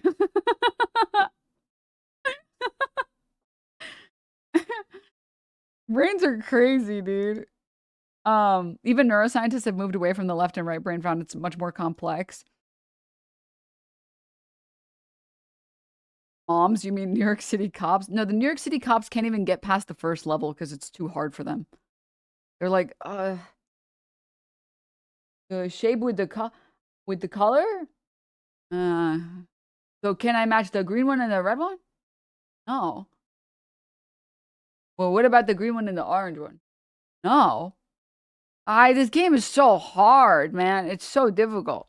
No, the Facebook moms, they are fucking swiping, bro. They are swiping. So which fruit do I arrest? Which piece of candy do I get to beat up?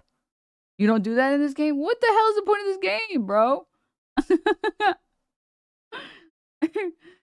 Oh, God.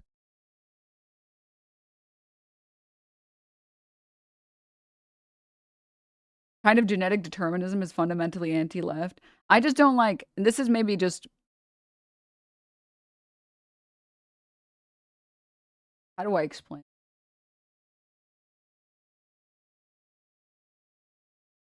I don't like other people telling me what I can and can't do.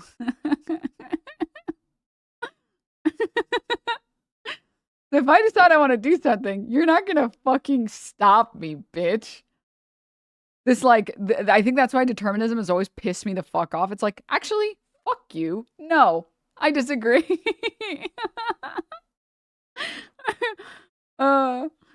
Actually, no. If you only play COD or 2K, I don't want to hear what you think of a game. No, okay, but actually, low Kirk, you in real. I just think if you don't play a game, shut the fuck up about the game. That's it. Which I don't think is a controversial opinion. If you don't play Overwatch, just shut the fuck up. You've never installed it, you've never played it, shut the fuck up. That's all. That's my only opinion. That's it. My only opinion on gatekeeping games is if you are not part of a particular games community and you do not play that game and you have never played that game, then shut the fuck up. That's it. That's my only opinion. That's my strongest opinion. Like, I don't comment on Magic the Gathering. I don't comment on Hearthstone. I don't play those games. I'm not gonna be like, I just feel like they should have more boobs in their characters. Like, I don't play the game, bro. I literally don't play the game, huh? What if it's Gooner Slop, though? I mean, you could just call it that. You could just be, if a game is Gooner Slop, you can be like, that game is Gooner Slop, and then just move on. I'm talking about the people who are like, they make it their life's mission to like shit on whatever game it just maybe will come out.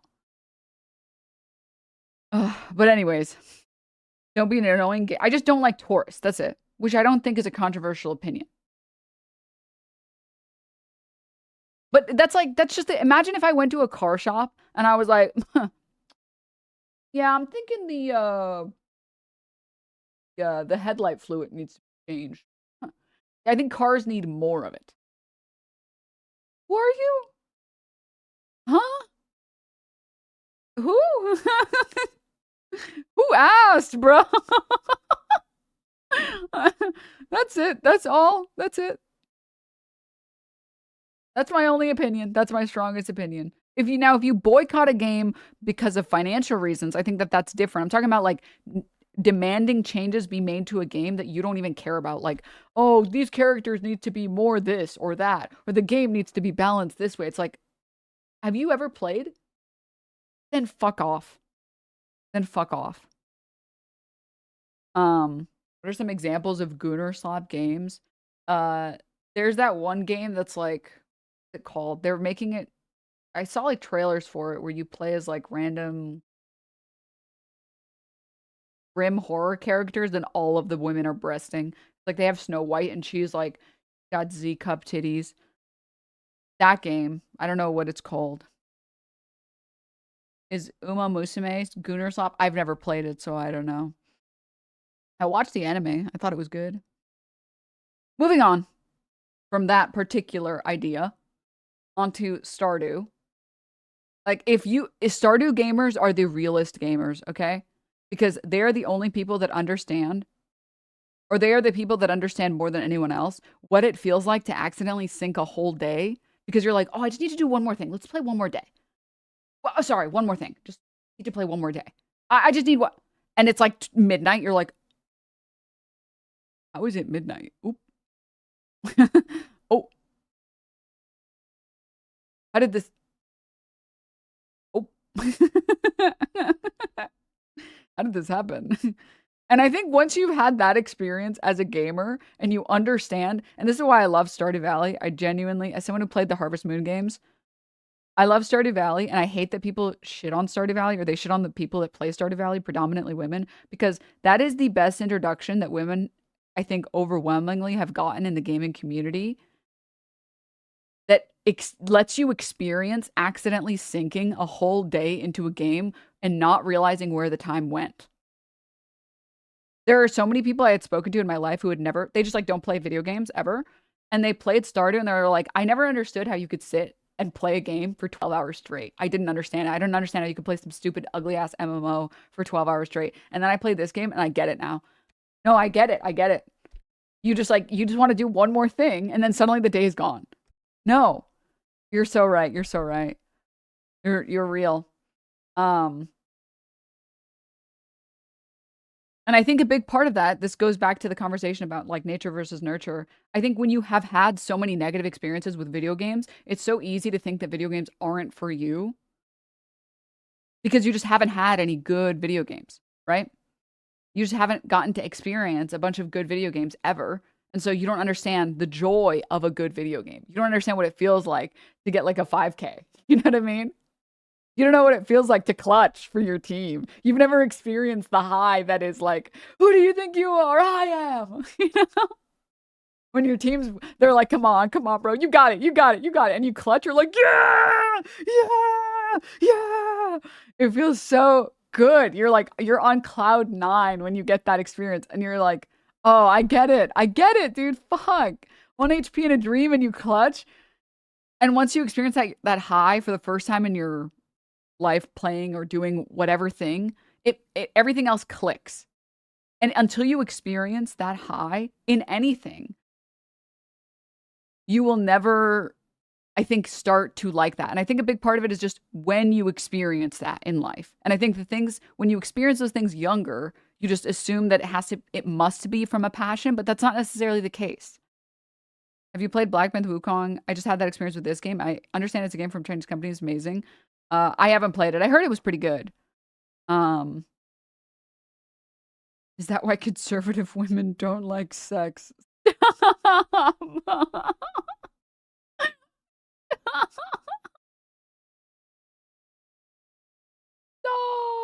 dude, stop.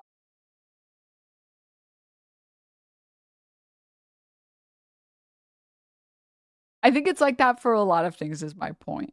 I think, for example, cooking is another great example. If you've never had the opportunity to like put something together in the kitchen and have it be bomb as fuck, and you're like, holy shit, I just made something that's better than 90% of this thing that I've ever had. Like when you make your first bomb ass cookies, you're like, God, the best example of this, by the way, cinnamon rolls. Cinnamon rolls are fucking disgusting in stores. Most cinnamon rolls, I am a fundamental cinnamon roll truther on this.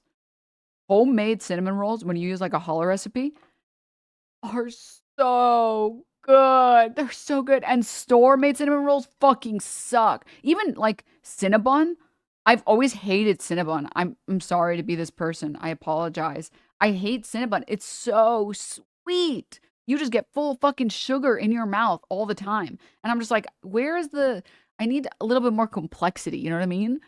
And I made my first, I was about to rage. You are correct though. I made my first cinnamon rolls ever.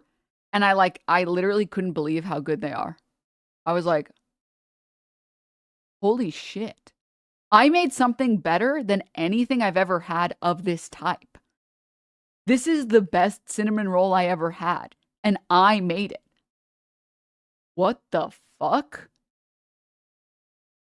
Holy. And I think it's like, so if you've never experienced that cooking or baking, you're like, oh, I just don't really like cooking. I just don't really like baking. It's like, no, you just haven't experienced the high that is cooking, that is baking, the pleasure that you could experience. You just haven't had that really fun experience yet. And when you have it, everything else clicks. And that doesn't mean you're going to like everything, but I do. That's why I'm always like talking about, you know, branching out, experiencing more things, enjoying life, because there's probably lots of things that are making you feel, that could make you feel alive that you have never tried. Right?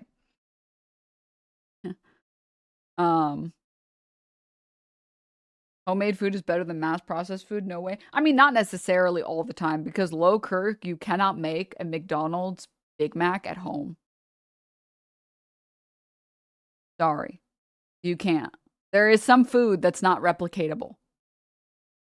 Some food, just like Wendy's fries, I've never been able to replicate. I've done all of the methods where like you boil the fry first and then you fry it. And it's like, it's just not, they must be putting crack in it or something.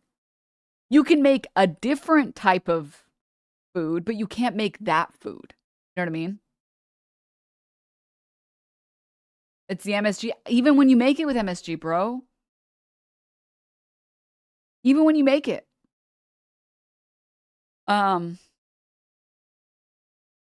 Freezing after the first fry? I heard something like that. Yeah, I don't know.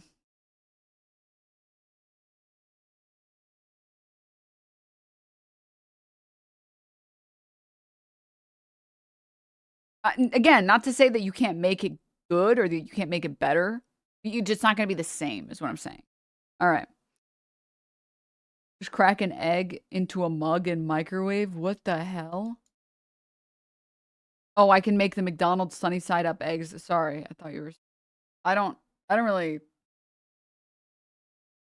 I'm kind of like a home breakfast person. Never really... Other than bagels, but that's just the New York in me. It's like Dorito dust. No one's been able to 100% replicate it. Yeah, there are some things that are just not replicatable. You know what I mean? Grew up a nerdy art kid, thought working out is a different world, but I've been loving the gym for a year and half a consistent good time. It's awesome to branch out, challenge yourself. Yeah. Obviously, like within whatever limits that looks like for you. But when you challenge yourself or get out of your comfort zone a little bit, you'll find that you like things that you thought you would never like. Like I thought I would always hate all physical activities. And then I tried swimming and I was like, yo, wait a minute. Swimming is kind of dope. I thought I was just like a computer person and that's it. And that's all I could ever enjoy. And then I was like, wait, swimming kind of goes crazy. Wait. Denims is streaming. I get it now. Hold up. This is how I started bird watching. Yeah. So I'm just like, I don't like to subscribe to ideologies that limit, or ideas or worldviews that limit my experiences or limit my capacity to enjoy life and to live life while I'm alive. And I think that goes into the nurture nature thing. It's like, I insist on living in a world that prioritizes nurture because that's the world I would like to live in. And that's the world that I found is true. That as I've started to pick up more things and be more open. I mean, my general rule in life is I try to say like yes to everything and no, not like crack and meth and whatever, okay? Not bone smashing. My name is not clavicular. I did not get arrested for battery. I mean, normal hobbies that people enjoy. Like I might think bird watching is boring as fuck, but if a friend of mine who's really into bird watching is like, hey, come with me. Yeah, we can go watch some birds or something. I'm like, you know what? I want to say yes to more things. I want to experience more. What's the point of being alive if you're not going to live? You know what I mean? Go and try stuff. Go and try stuff. There's no, and the worst thing, if the worst thing that'll happen is you're like, that was okay. Great. That's my rule of thumb. If the worst thing that'll happen upon me trying something is me saying, then I'll try it. Now, the worst thing, for example, trying meth is that you get horribly addicted and then ruin your life. Okay, well, you know, that doesn't fit the criteria of what the worst thing that can happen is eh. So I'm not going to try that, actually. I'm not gonna. Actually. Okay. But if someone's like, yeah, come hiking with me. Okay, what's the worst thing? I get really hot and sweaty. And I need water. And I get tired. All right, I'm down. I'm down. Sure. Yeah, what's up? Sure. I already get tired for free. You can fall off a mountain. Okay, well, on a normal hiking trail, if you think the first time I went hiking up fucking Mount Everest. Big dog, hello? But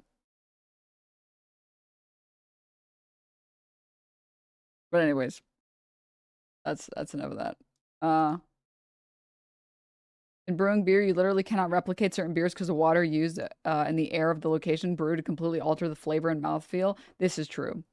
But anyways, I don't mean to COO if Antifa. I don't mean to like be rude or anything. I'm just describing my opinion on these things. And I think it's a more freeing worldview.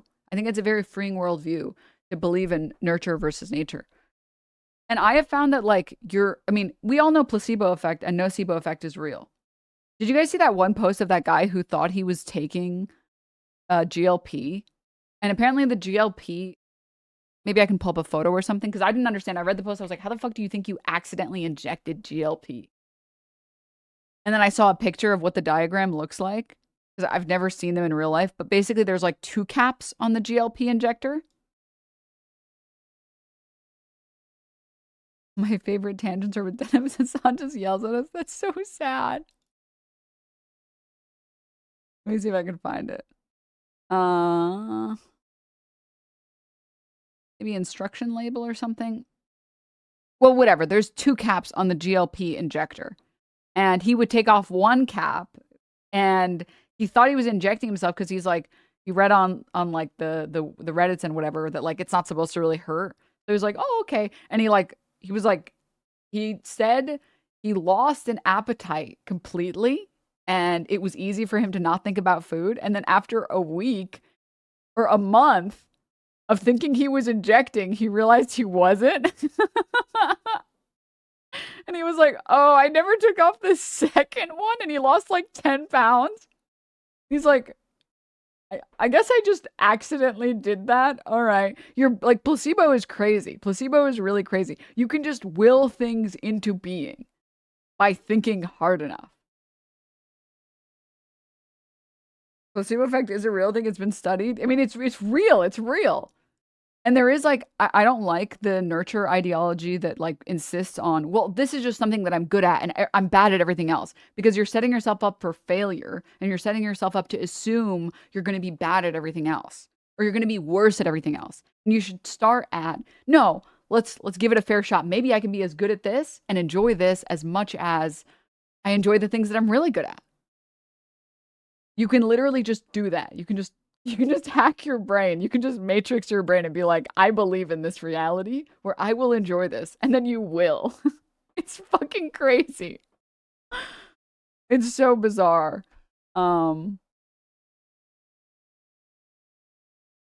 See.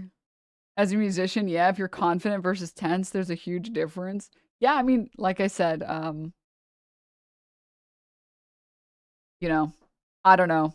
I'm a truther. I'm a life truther. I believe in living.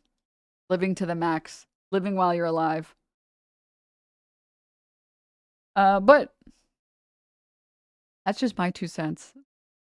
I like to subscribe to ideologies that allow me to live the most that I can. And I think other people should. And I think your life would be improved by believing in that world. Like the Matrix, but instead of it being you hating women or something, you just get to enjoy life more. Cool. I agree with that world. I subscribe to it, okay?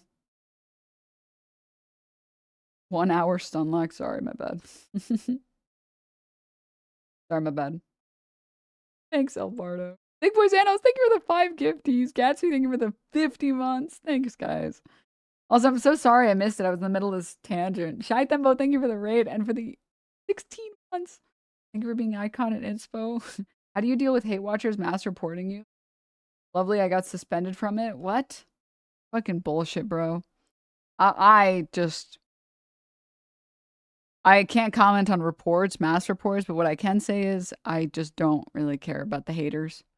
I just have better things to do with my time. And by that, I mean raging at the fact that my team is throwing in my rivals game because we lost 1 point. That's what I do with my time, okay? I play games and I get really mad at my teammates. Oh my god, Afro? What the hell? Let's The fucking mullet go! rolls are gone, people. Thank you. Thank you so much for the 50. Yeah, I'm thinking we're gonna play some motherfucking I haven't said rivals. Resident Evil. Okay, I wanted to watch with all of you the Emma Vigeland. Very excited about this. If you guys are down to watch it together. I don't like Denims, like, at all. Because I heard camera is so fucking big, and it bothers me. Washberry, thank you so much for the 10 gifties. And tell me where you got this shirt. I think I literally got it I got it thrifting. I saw it in a store. I think I went to a Goodwill and I saw it and I was like, dude, yes. Yes. I really I'm not exaggerating when I say like 90-something% of my closet is like thrifted random stuff that I found. But I'm sure if you like reverse search it on Google, you could probably find it. The shirt also is no longer in print. It actually might be the last one the company made. Damn.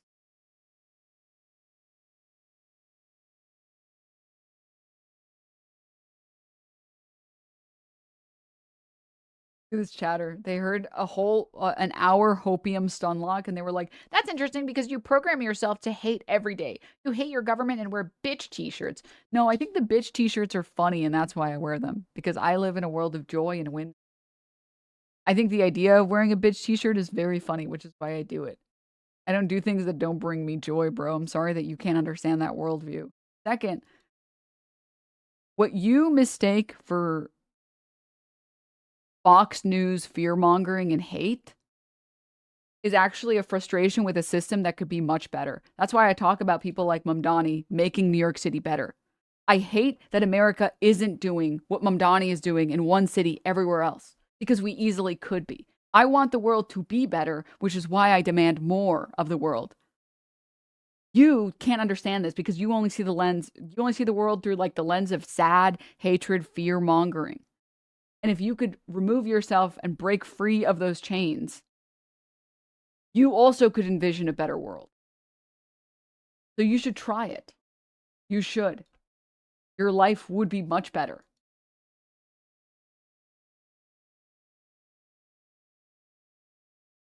What is a bitch t-shirt? Am I missing something? I have a shirt that says bitch on it. Because I think it's funny. But enough of that nonsense. It's Emma Vigeland time. Load.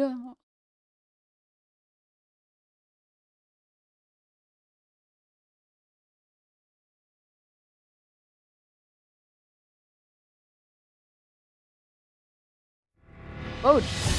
Tonight, it's a family feud on Capitol Hill. Why am I only getting... I'm quite convinced that it can't be that every Am I getting two? Senate Republican read the language of this bill. No vote in the House for the deal the Senate reached. And on... Going to be any part of any... and they're to be funded. They're not part of that big, beautiful... Guys, why... No. President Trump and Air travelers. Nice attention. We have this move from Trump to... Beautiful. Bring bipartisan legislation that was unanimously passed by the Senate to the floor so we can end this Trump Republican shutdown today. Taxpayer... Oh. Hold up. Let me fix this.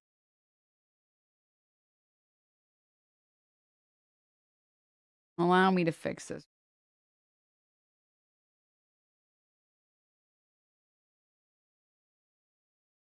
Hold up.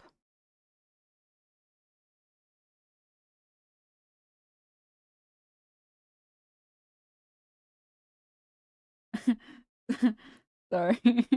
Well, you're sugarcoating yourself there a lot. Most of your streams consist of sneezing, sneering, and laughing at people. You think laughing at people is not experiencing joy?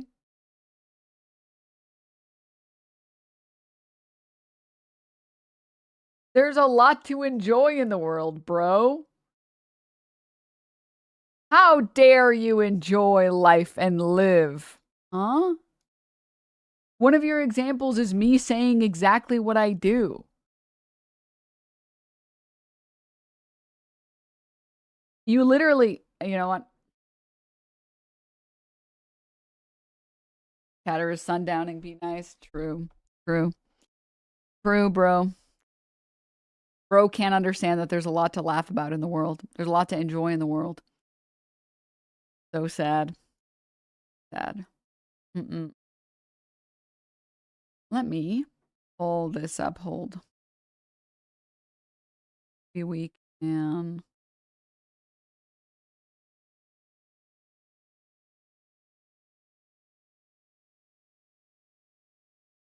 I see. So you're not going to explain all this sneezing. Very convenient. So true. Do I really have to wait until CNN uploads this on YouTube? This is so annoying. I wanted to watch the full Emma Vigeland segment because I saw some of these clips that were really good. Let me show you guys. And Trump acquiesced on that and agreed with him. So this is a guy that celebrates war crimes, that celebrates loosening the rules of engagement, and is responsible for bombing and double tapping, I will repeat, a girls' school where over 100 girls in Iran were killed. And then we talk about how, oh, they just hate us for our freedom. No, they hate us because we bomb girls' schools. Well, actually, before that incident happened, which I think was horrible, and we made a mistake, and there should be accountability there. Double tap. The country, they were yelling death to America in Iran long before we did that. So they hated us. Because we overthrew their government. Back to the Iran thing, they hated us long before that.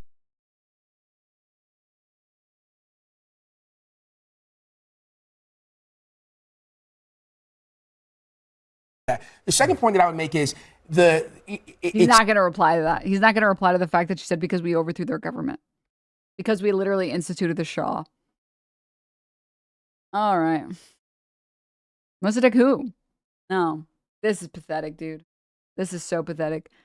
The idea, by the way, that like if anyone in a country says that they don't like a different country, you can bomb them. I don't have any words for that. Like, I just don't. Americans literally... Pete Kegsbreath drunkenly in a bar talking about killing all the Muslims. Fucking, what's his name? Randy Fine on his main Twitter. Congressman. Sitting congressperson. Talking about how Muslims are all evil and Islam is the root of all evil. By that metric, by the metric of, well, they hate us and want us all to die, then every nation... Practically every nation in the world has the right to bomb our fucking schools and kill schoolgirls here. Then I guess the U.S. should just be bombed every day if the free speech of citizens in a different nation don't like your nation. What is this dumb fuckery, bro?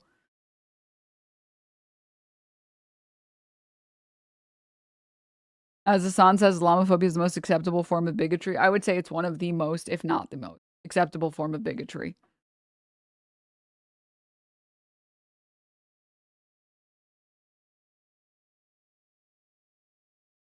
I'm American. If I say death to America, should America bomb America? I mean, flawless logic, right? Flawless logic. But the Iranians said death to America. Meanwhile, Israel saying death to Palestine and actively trying to exterminate them is fine, though. Well, yeah, because if you disagree with that, you're just anti-Semitic, bro. Americans are so war, like, crazy. I need to pull up the poll about Agrabah. Like, Americans love the idea of bombing brown people so much. When they were polled on whether or not, when the GOP was polled on whether or not the U.S. should bomb Agrabah, the fictional city in Aladdin, 30% of Republicans said yes.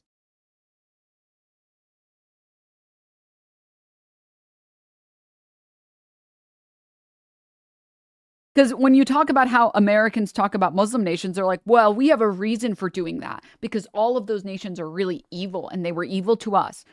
Oh, well, what about the fictional city that I'm not going to tell you is fictional of Agrabah? Oh, it sounds brown. Yeah, we should bomb it. We should bomb the shit out of it. Yeah, bomb their ass. And why do you think we should? Because they're all evil, aren't they? Okay, the city is fake. It's from Aladdin. Oh, but I want you to know it's actually not because of bigotry that I said we should bomb it. It's because of this other thing that I don't know.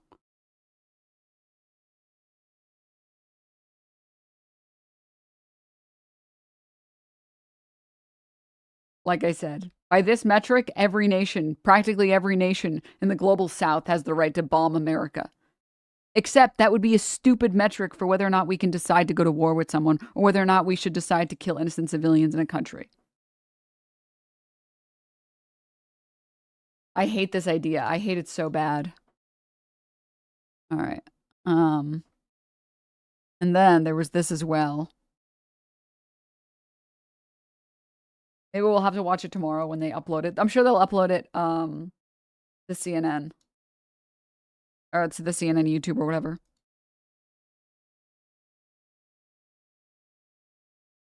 As if America would target schools on purpose. You are full of poison for someone who wants to live, laugh, and love. You're a bigot against your own country. What form of bigotry is it exactly? Please tell me.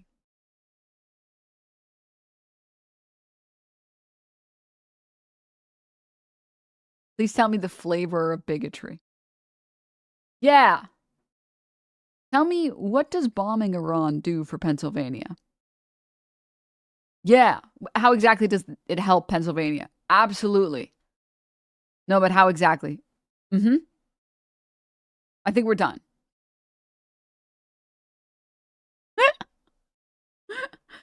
Oh my God. Bro, Pete Kegsbreath literally showed all of the regions that the US bombed and the school was one of them. We literally, Kegsbreath has already admitted we bombed that school, bro. So sad, dude. And once again, jealous you're the better pants. Real. Again, these people, they literally, these type of chatters, but these type of Americans more specifically, they can't imagine criticizing a country because you want to make the country better. They can't imagine it. What form of bigotry? The one where you aren't a happy person and throw all of poison into the world like America bombs schools on purpose. That's just the truth, man. And let me guess, we didn't firebomb Japan? We didn't commit atrocities in Vietnam. So neither of those things happened either? How much reality denying are we doing? Just curious. Just genuine question. Do you think we firebombed civilians in Japan? Can you answer me that question? Or I have to ban you because I hate chatters that don't answer my questions. It's just really annoying and it's really slow and boring. And so can you just answer the question? Did we firebomb civilians in Japan?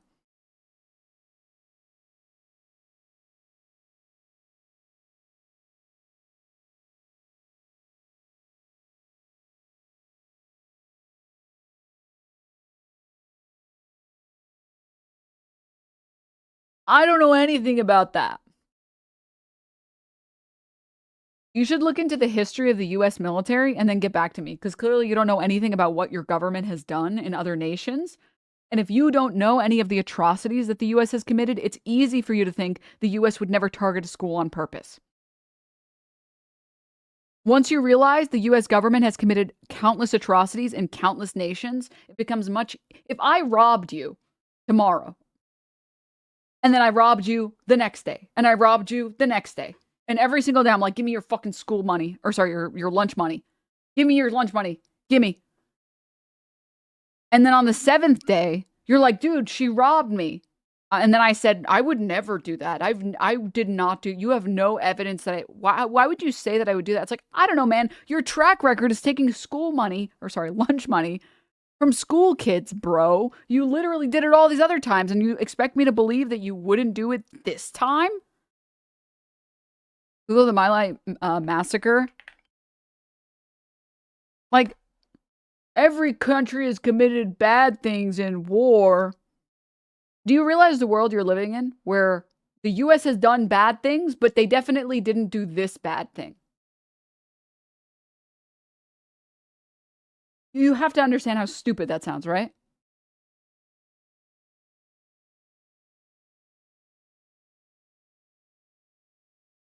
Right? You realize that just like that idea sounds fucking ridiculous, right?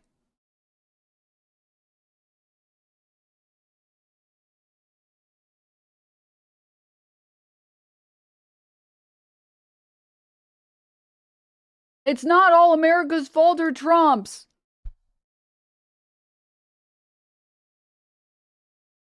Look at history yourself. Bro, you didn't know we firebombed Japan. The person that needs to look at the history books is you. Oh my God, bro. You're literally denying reality. You're denying that the US hit a school of 160 children.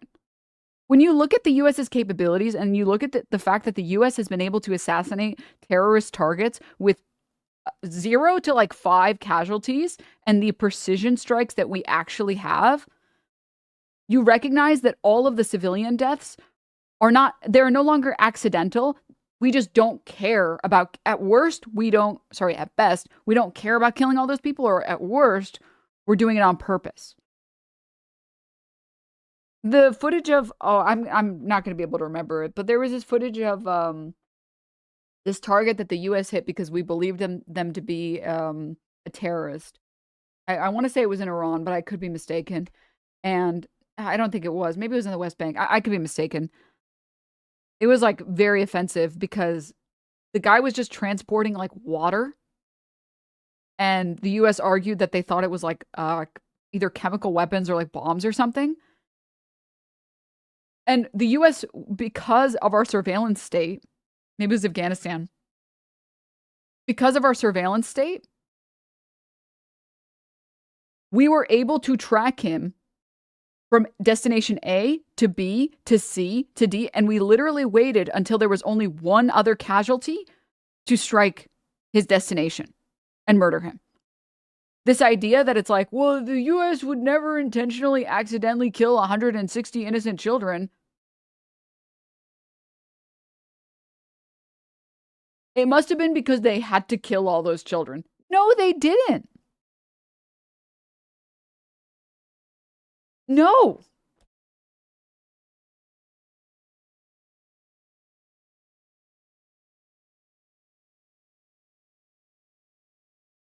Exactly. It serves no purpose, except if you don't care about civilian deaths. It's crazy. It's just, you just can't reach someone. You just can't reach someone like this.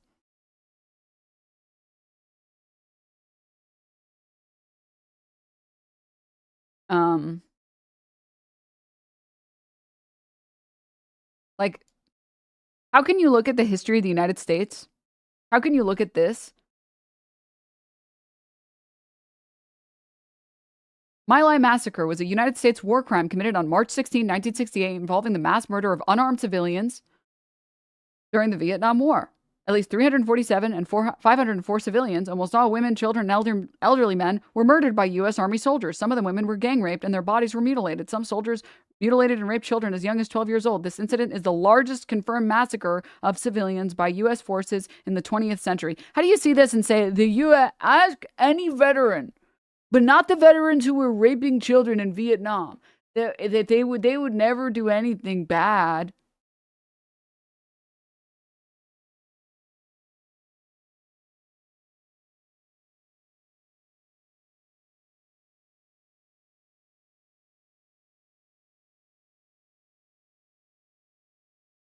You're not using enough common sense and too much logic and reality.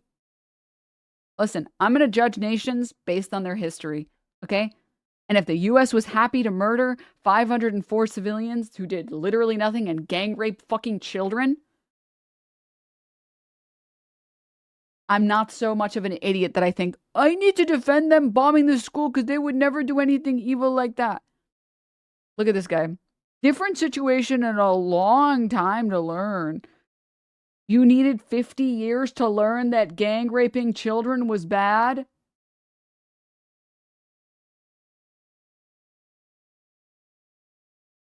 Huh? Tell me exactly. What situation would make mutilating and raping children okay? Please explain it to me.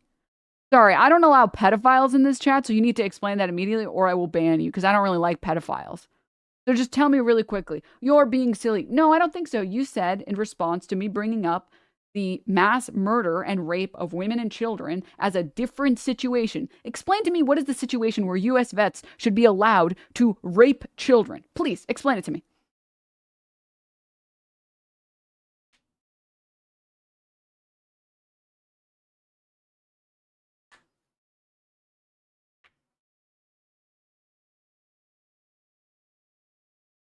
Nope. I'm not talking about Iran right now. Explain this to me.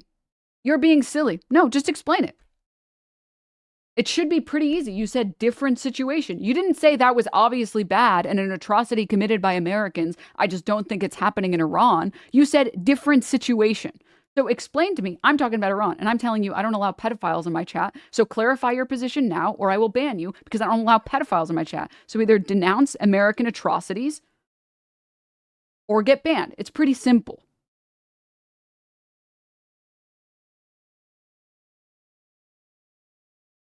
Oh, so now I'm a pedophile. I mean, if you can't denounce raping children, yeah, I would say so. It's pretty easy. I denounce U.S. vets raping children in Vietnam. It's that easy. It's actually so easy. You know, everybody else in here it's pretty easy for them to do. So you should be able to do it. You're crazy. He literally can't do it. He can't do it. I know what you're saying, and you're crazy. You can't do it.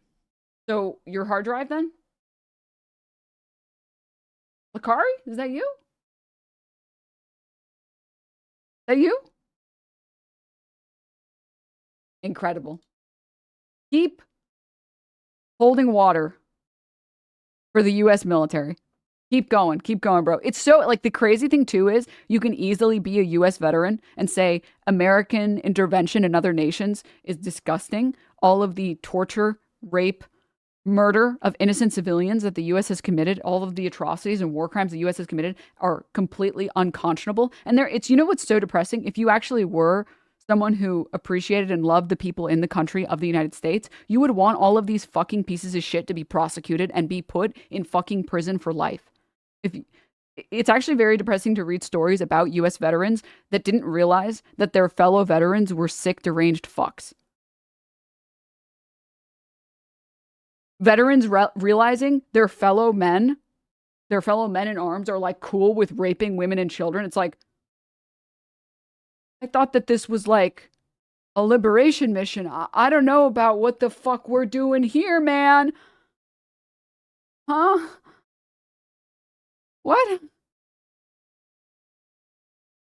Veteran here. America is the biggest state sponsor of terrorism in the world. As a veteran, I agree with Denims. I thought we were the good guys. Huh? Huh? You don't even need to go back necessarily to Vietnam to find U.S. doing massacres. Yeah, I think that a lot of people bring up the massacres and atrocities in Vietnam because there are a lot of information has been declassified, and two, it was so unbelievably atrocious what we did in Vietnam. Chatter said, my dad served in Vietnam, and even he said we had no business there. I mean, again, it's like...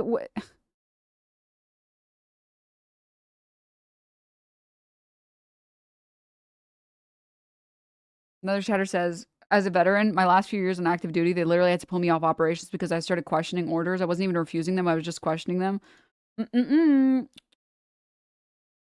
I, as a genuine U.S. veteran, denounce all the atrocities that happened in part or in whole by the U.S. military or the prosecutor or not. I mean, like, again, I've already said this before. I'm going to judge people as people, right? Like, I'm not going to like or dislike someone because they are a veteran. Like, Aaron Bushnell is like a hero, I think, for a lot of people, or at least someone that should be revered by a lot of people. My personal opinion. Someone who's capable of recognizing that the U.S. is complicit in genocide and wants to take a stand against it. You are not inherently evil for serving in a particular nation's army or not serving in a particular nation's army. You are evil if you are deployed and decide the first thing you're going to do with your power is rape and murder innocent civilians. Not everyone in the military is like that, obviously.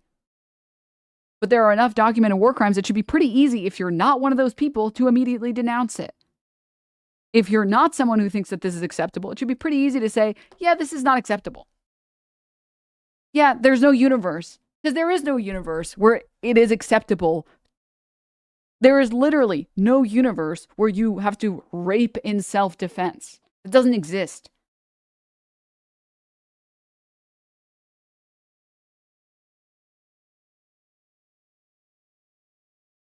Genuine question, do you think people working for Trump actually like him or they're just using him for and riding along? Oh, using him, absolutely.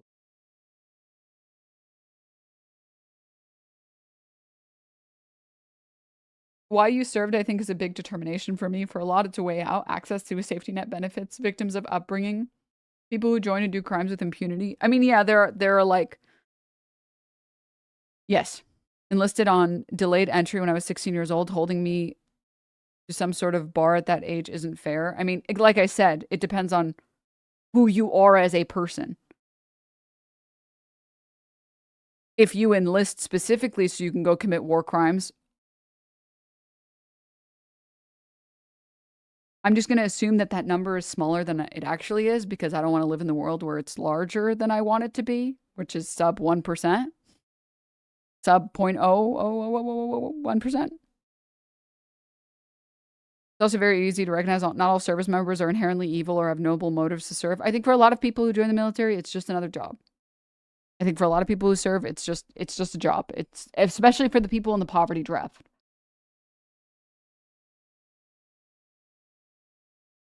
It's, you know.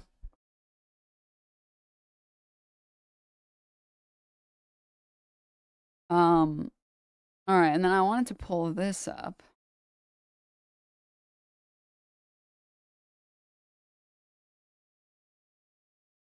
Dude, I can't believe that chatter. The only thing that chatter had to do was say, I denounce rape. There's no excuse for that situation. And they couldn't do it. They literally couldn't do it. They were like, but what about the right to rape? Bro was spiritually Israeli. Okay, lock in. The American public, I think, is sitting at home watching this, gripping their chairs at the idea that you are a Iranian sympathizer. And the people Ripping their chairs? The people that, well, and it's not funny. The idea of what the, and that's scary. The idea of what the Iranian. This is literally what people do to me in chat. People will come in with the craziest chat messages you've ever seen before. Oh my god. And I laugh at the message and they're like, you think war is funny? It's not funny. Like, no, I'm laughing at the idea of like what you just said. People literally ripping their chairs. The Iranian regime has done around the world, not just to Americans, but to their own people. You talked about rights and things. They killed 30,000 people. I don't defend the Iranian government, but the reason that we have this government. The American public. I can't believe the fucking controlled opposition on CNN. The idea, again, this kind of goes back to the other stuff about you can't talk about China unless you like denounce 500 times Tiananmen Square copy pasta. Meanwhile, you look at like the US's atrocities. No one ever has to denounce what the US has done before they get to talk about how great the US is. It's the same thing here. It's like, you know, you can just be against putting troops on the ground in Iran without supporting the Iranian regime. You can hold two thoughts in your head at the same time. It's not even that difficult. It's actually really simple. It's actually super, super simple. Kent State Uni Church of Scientology. This copy pasta. Oh my god, dude. Yeah, this shit is cringe as hell. All right, well, probably tomorrow then we can watch this the rest of this interview. I'll see how I can grab it. I'm sure they'll upload it to the YouTube page tomorrow. But I did take a peek at it. It's really good. She absolutely mogged the shit out of all of these fucking liberal fucks. But I call them liberal cucks. But enough of that, guys. You guys know what it's fucking time for. That's right. I think I got through. Oh wait, I didn't even get through the Harry Potter hate. Wait. Before we do gaming. Whoa. Whoa. So all of the people on the left obviously are not interested in the new Harry Potter show and the new Harry Potter stuff because J.K. Rowling is a massive transphobic piece of shit. But in a very bizarre move, they've also, the team, I guess, working on Harry Potter decided to make Snape black, which I don't really give a shit about. Like, I literally don't care. I just don't care enough about Harry Potter. I wasn't a Harry Potter kid, so I missed it. So it doesn't, like, there's no special place in my heart for it. But they're really mad. The end wokeness Twitter. Harry Potter, Snape has pale, sallow skin. HBO 2026. Like,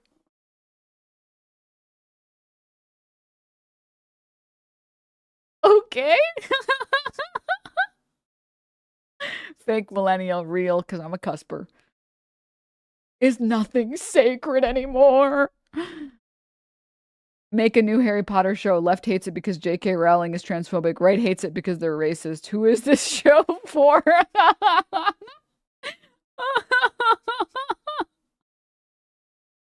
Let's try and attack as many groups as possible. Bro, my mom banned Harry in our house because of witchcraft. Bro, my favorite thing growing up was not understanding why people called Islam so repressive in the US and being like, we can't allow Muslims in this country. Meanwhile, all my Christian friends were like, I can't watch Pokemon because it has monsters and stuff in it. And then me having completely unsupervised internet and like TV access. Me being like, damn, really? Your religion kind of sounds really stupid. Just TV, bro. Huh? But you can just watch the TV. My mom lets me watch TV. My mom wears a hijab, and I thought Muslims were the most intense religion. I can watch whatever TV I want. Oh. Okay. You want to come over and watch the TV? You can watch it at my place. You can just come and watch whatever you want on our TV. Our TV's okay. We do also have Dish, so if you want to watch any Egyptian soap operas, we can do that too. I don't understand, but okay.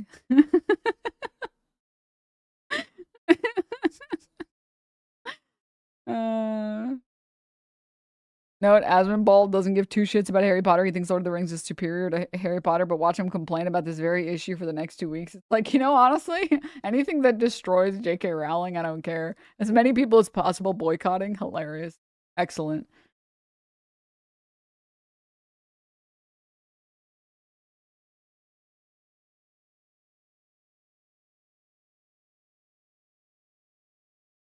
I don't, and the other thing too is like, I don't really understand what emotion I'm supposed to feel for a lot of the stuff. This is the new Hermione that will be called a mudblood by Malfoy. I have to say, one thing I will say that was massive, they gave him the broccoli cut. They gave Malfoy the broccoli haircut. Excellent job. Excellent job. Excellent job, bro. That really is like the fuckboy rich kid haircut. They did a good job. The broccoli hair, they did a great job on that. You know he's a clavicular fan. Boy, Harry. Getting brutally mogged on a Sunday. Or something. I don't know. I don't watch. I don't know. Whatever British people say. Okay, there was one last thing I wanted to discuss today for our stream before we do some growing. I don't know how many of you guys saw people besides everyone being anti-sex or whatever on Oi, Harry, you orphan maxing today. Sorry, that's such a terrible British accent. What are the British people gonna do? Feed me some, like, beans on potatoes or whatever? Oh no, bad food. Scary. Anyways, can I show you guys this stuff? Do you guys see? Okay.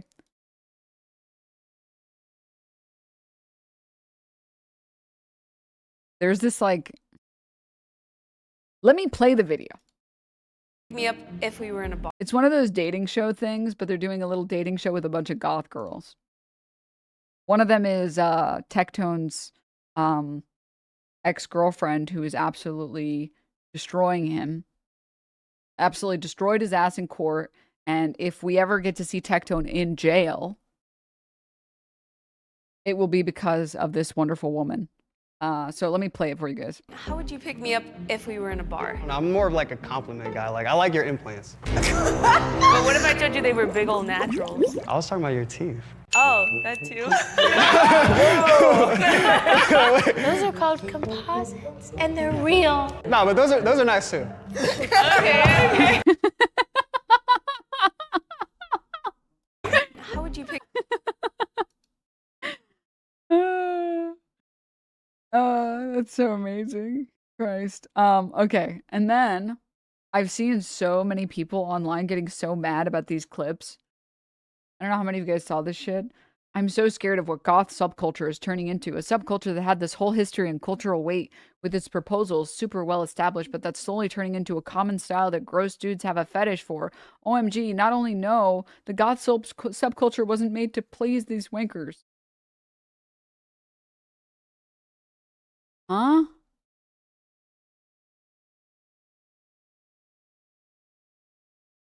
Okay, can I say something? I don't mean to be rude. Bros be jacking off to every type of subculture, all right? Pick a subculture, there's some blood jerking off to it, cranking it, all right? And they've been doing it for forever, big dog. I don't mean to... Furries exist, bro. Yeah, a woman that wears all black. That's gonna be the thing that stops a bro from cranking. Mm-hmm. Yup, mm-hmm. Hello? Not to mention, we all had, I feel like, goth girl crushes from, like, media growing up.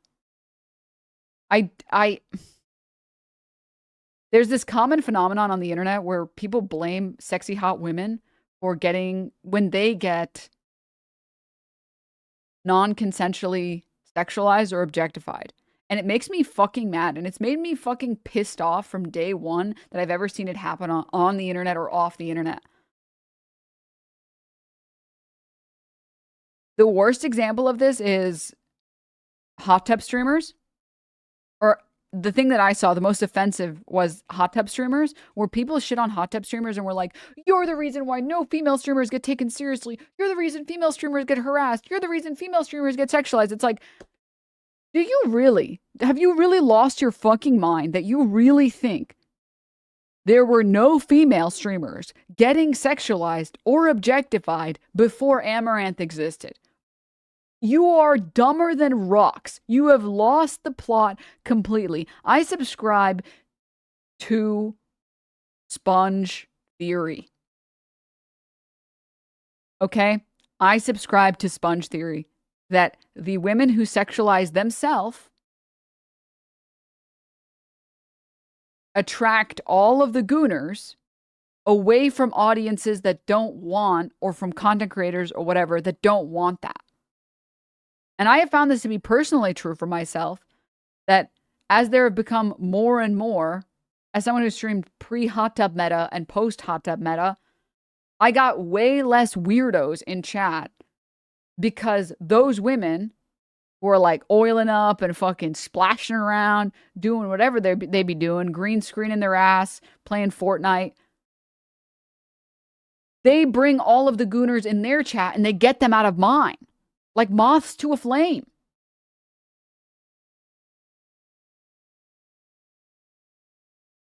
Wait, you used to do that? Do what? I'm saying before hot tub streamers existed, I did the same stream. After hot tub streamers existed, I've done the same stream My stream has not changed in the past however long I've been streaming. I'm saying I've gotten less annoying people in chat as as more and more sexy lady streamers have started streaming. Morgpie being a human shield. They're literally tanking. They're tanking the Gooners for us. And people are just still ungrateful about it, bro. I remember you saying this multiple times back in the day. I'm serious. I'm so serious. I'm not joking at all. I'm being very for real.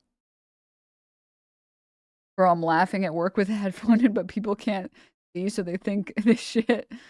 So they think I'm crazy. This shit is too funny. I just don't, like,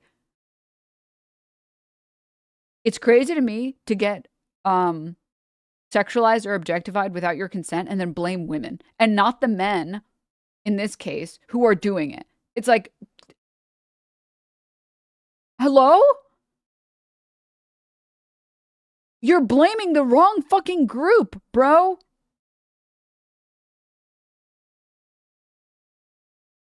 You should be blaming the people that are sexualizing you without your consent, not the ones that are sexualizing themselves. And again, furthermore, like I said earlier, I subscribe to sponge theory. The more people that exist that do sexual content, the less the women who don't do sexual content will be bothered by those freaks who just want, and when I say freaks, I mean the people who like will take like a random photo of a random person and be like, Grog, put her in a bikini. Grog, put white sauce on her face. Grog, can you do...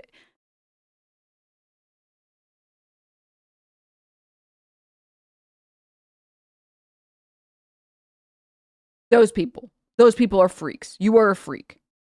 You are a freak if you are asking Grok to sexualize someone who clearly does not want to be sexualized.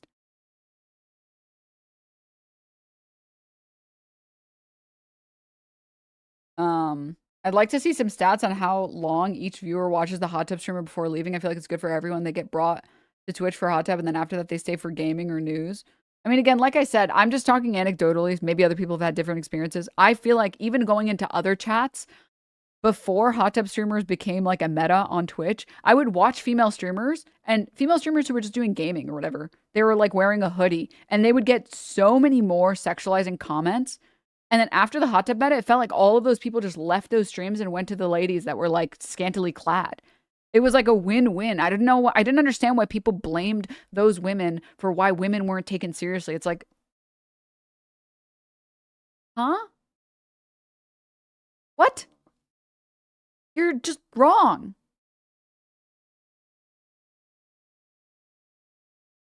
Women are a monolith, real. And I saw this as well. It's like, I can't believe, I just don't understand. I don't understand how you can tweet this out and not realize what you're tweeting, bro. A subculture that used to get made fun of now. Sorry.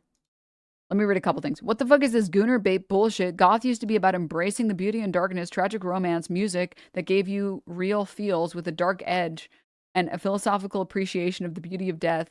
Now it's all gooner bait.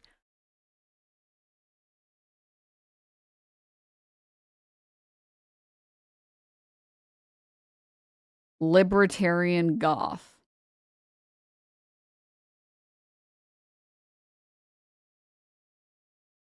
Just be so for real, bruh. Just be so for real right now. If you're a libertarian goth, you are the last person that gets to gatekeep goth.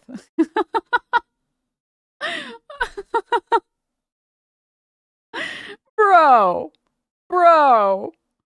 Overgeneralized, reductive. Again, the thing is, it's like a lot of cultures that were subversive, like goth culture,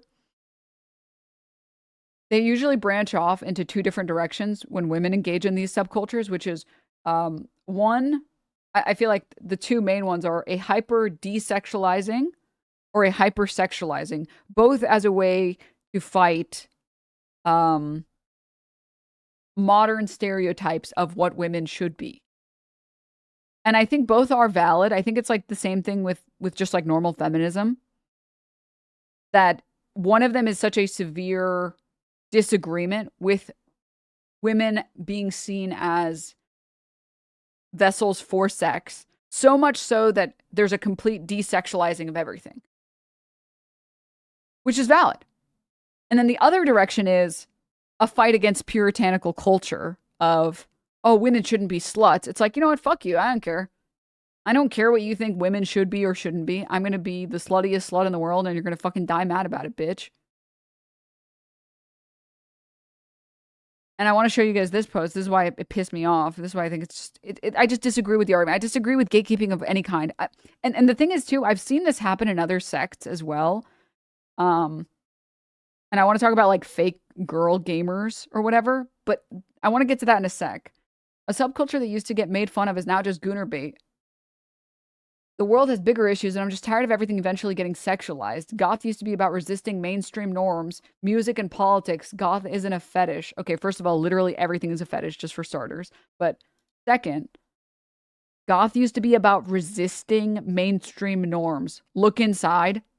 Puritan culture is literally the norm. It is literally the norm, bro. Right now, today, it's literally the norm.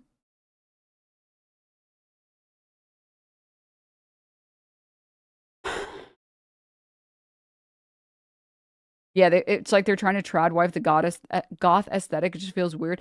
The problem is that what they wrongfully... This is the same thing with gamers as well, where, like, gamers will wrongfully assume that gamers should only be X or Y or Z thing, and they refuse to accept a broader definition of gamer. And it's like, listen, man, every hobby that exists will eventually broaden and broaden and broaden. And you can make it into subculture. So, like, oh, you're not a real FPS gamer if you've never played FPS games. Sure.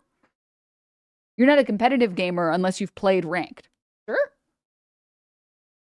But as any hobby or any culture grows bigger, you're just going to create more smaller groups as the in-groups. It doesn't make those other categories incorrect. You're just upset because you don't like that thing and you don't want that thing to be part of your group, but that's not how the world works and that's not how cultures work, bro. I'm sorry.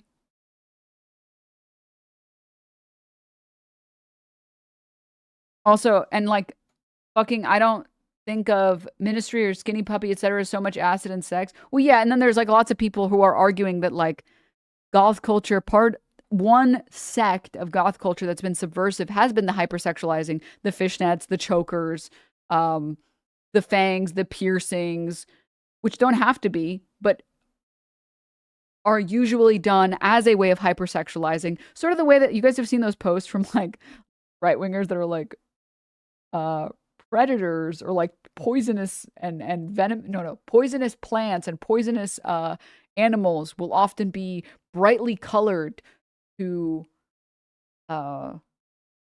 detract predators from getting them. It's the same idea. It's like if you dress hypersexual, whatever that looks like,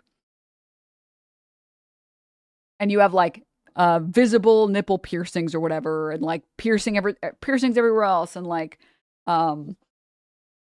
chokers and fishnets and whatever, you're telling anyone who's a society cuck, you're not for me, bro.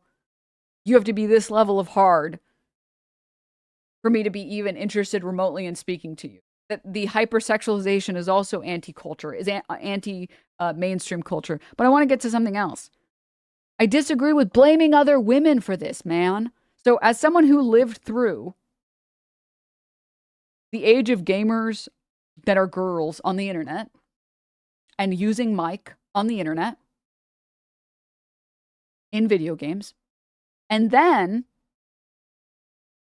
dealt with women sexualizing themselves and pretending to be gamers.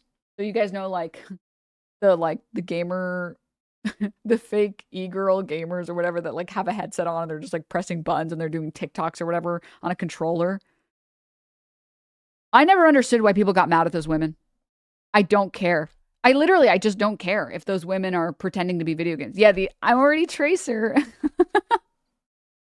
I don't care. It doesn't matter. I didn't understand. As someone who has dealt with sexual harassment and dealt with annoying misogynists in video games, in comp games, using mic, I never understood why people got mad at people like Belle Delphine for being a fake gamer.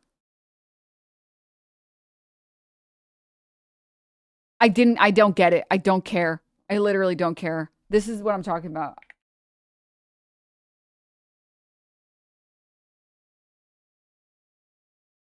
People, and the thing too is like, you don't actually know whether or not these people are actually gamers or not. But this chick, for example, made this TikTok and everyone made like 100 stitches making fun of her.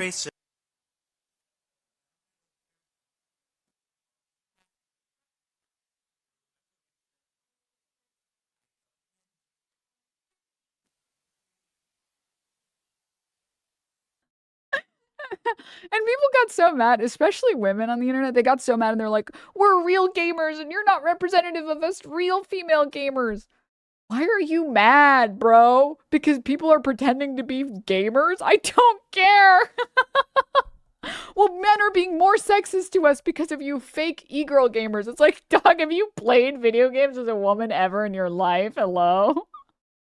People have been sexist towards women in gaming forever, dog. Newsflash, bro. The only person we should hate on for pretending to be a gamer is Elon Musk. That's real. Oh my god. I just don't care. I literally don't care. I don't care about fake people that aren't part of the subculture pretending to be part of the subculture and then blaming them for misogyny. It's like, this woman, let's say she's not a real gamer, which I don't even know if she is or isn't. I don't know. She is not the reason why dudes are misogynistic towards me when I queue up for Mike. This is not the reason. You want to know why? Because I've gotten called a dishwasher before this woman existed, and I've gotten called it after this woman had been existing for years. It's been happening, bro, the whole time. And it's the same thing with like the goth subculture nonsense. It's like, bro, first of all, men have been sexualizing goth women for forever. And goth women have been sexualizing themselves for forever. I'm sorry that the niche isn't as narrow as you want it to be. But it just never will be, bro. It just never will be, bro. I'm sorry. Yeah, for sure. The women doing this, Belle Delphine is the reason why. When I queue for Mike, there's a loser that says, make me a sandwich. Then why was it happening before that? It's so stupid. It's just so dumb. It makes me so annoyed when I see like random women getting blamed for like misogyny existing. It's like, dog, it's just been existing forever, man.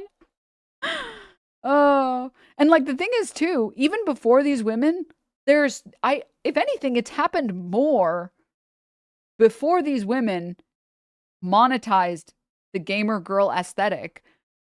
Dudes being like, oh, you're a real gamer? What do you play? If you're such a real gamer, what do you play? Bro is fucking plat. trying to gatekeep gaming from me, bro. Name 10 games right now. I bet you only like Zelda. You're a loser. God, you're a loser. Oh, God, dude. They did the same with music before games. I know. What's wrong with being plat? If you're gatekeeping games from someone else and you're bad at games, check yourself, bro. Check yourself before you wreck yourself, bro. Imagine saying to a woman, oh, yeah, I'm sure you play lots of games. I bet you play Animal Crossing. And you're fucking plat, bro. You are not the person that should be gatekeeping plat. Or sorry, gatekeeping games. You are not the person. You are not them. You can gatekeep when you hit like the second highest rank, bro. When you get like, is plat not the top? No. Plat is like, hope. Plat is good. Copium. Copium, I'm good at the game. I'm plat. Oh, the plat in chat. In the plat in chat. Plat is elo hell, real, but you just power through, bro. Just be built different. Just carry every game, forehead. I doubt this woman is a real gamer. Bro only plays FIFA. god. Oh my god. To me, it reads like they're saying the subculture is represented as something purely sexual rather than saying the sexualization in itself is a bad thing. Yeah, but like, that's not those women's fault for sexualizing it, huh? If you're an idiot and you think every subculture is just sexual, that's on you. That's not on women who sexualize themselves. Also, Trash Bunny, thank you for the 10 gifties. Let's fucking go, pants. Last time I played Overwatch, played with a couple women. The second one spoke. A guy on our team was screaming at her to get in the kitchen to shut up, and another was screaming at her that she's a whore and a slut, so on. They went the entire round. It was like instant reaction. Happened before this woman's video, too. Yeah, usually when people do that, I just start saying, oh, you're acting up. Is your butt plug not on? Oh, sweetheart, I can turn it back on for you. Yeah. No, I get it. I get it. You're mad. No, I know. The G-spot is just not being hit for you. You just need someone big and strong in your life to hit it for you, and no one's hitting it. I don't like denims, like, at all. And then usually I just, like, mute them in chat. The camera is so fucking big, and it bothers me. And then I just, like, mute them, and then I play the game for the rest of the game. And then I report them. Like, I just don't care. It's just so tired, bro. It's just so tired. The timing was so good, yeah. Oh, God. What's wrong with being a loser? I have 12k hours in a Minecraft MMO crying. I'm the worst of the worst. I am a loser. But anyways. I just think the entire discourse is stupid. And I think if you blame women because you're getting sexualized, I think you've lost the plot completely. Women are not the reason you're getting sexualized, bro. The people sexualizing you without your consent are the problem. That's actually the problem. It's not some random woman on the internet, dude. I just disagree. I think it's so stupid. And I thought the same thing, like I said, as a fucking... And it, like, the thing is, it's like, if you're some freak on the internet that's like sitting there being like with gaming, and you're sitting there being like, how do I know you're a real gamer? And I've seen this comment online. It's like, I really don't care if you think I'm a fake gamer, girl. I don't give a shit. I don't care about your stupid, worthless opinion. I literally cannot. I can't. Those people make me want to say, I only play Animal Crossing, or I only play Stardew, or I only play Candy Crush. I want to lie to those people. Like, on principle, it's like, yes, please, stay as far away from me as possible. If your first response to finding out that a woman plays games is to fact check her on what games she plays, don't ever speak to me. How do I get you to stop speaking to me? Oh yeah, no, I'm really good at Candy Crush. I can really match those fruits, candies together. I'm really good. I've gotten like level 6 or something. Don't ever speak to me again. You're a fucking loser. You are a total fucking loser. Anything I can do to make you stop speaking to me forever, I am going to do that. Fuck, dude. Oh my God. Denims that actually beat the fake gamer allegations because she's actually been doing gaming streams. Yeah. Candy Crush. Yeah, no, I love to hit them with the rage bait. No, Candy Crush is like really hard. Like, it's like, I think it's harder than like any other game I've seen. Like, I've watched a little bit of like someone on like Twitch, I think, like play, is it called Counter Psych? And that game looks so easy. Candy Crush is like really, really hard. Whatever I can do to make you stop speaking to me. Anything that I can do to make you stop speaking to me forever. It's pretty easy. You just click on their forehead, bro. I don't understand what about it could be so hard. With Candy Crush, you have to get really lucky that the fruits like line up and that you get the right colors. Like counter, whatever it's called, it's so easy. You just like literally click on them. How are you struggling? Doesn't make any sense to me. What if I'm genuinely asking what games they play? I mean, that's fine. Someone saying like, oh, that's cool. What games do you play? I'm never going to respond negatively to that. But someone who leads with, you're a real gamer? Yeah, whatever. Yeah, what games do you play?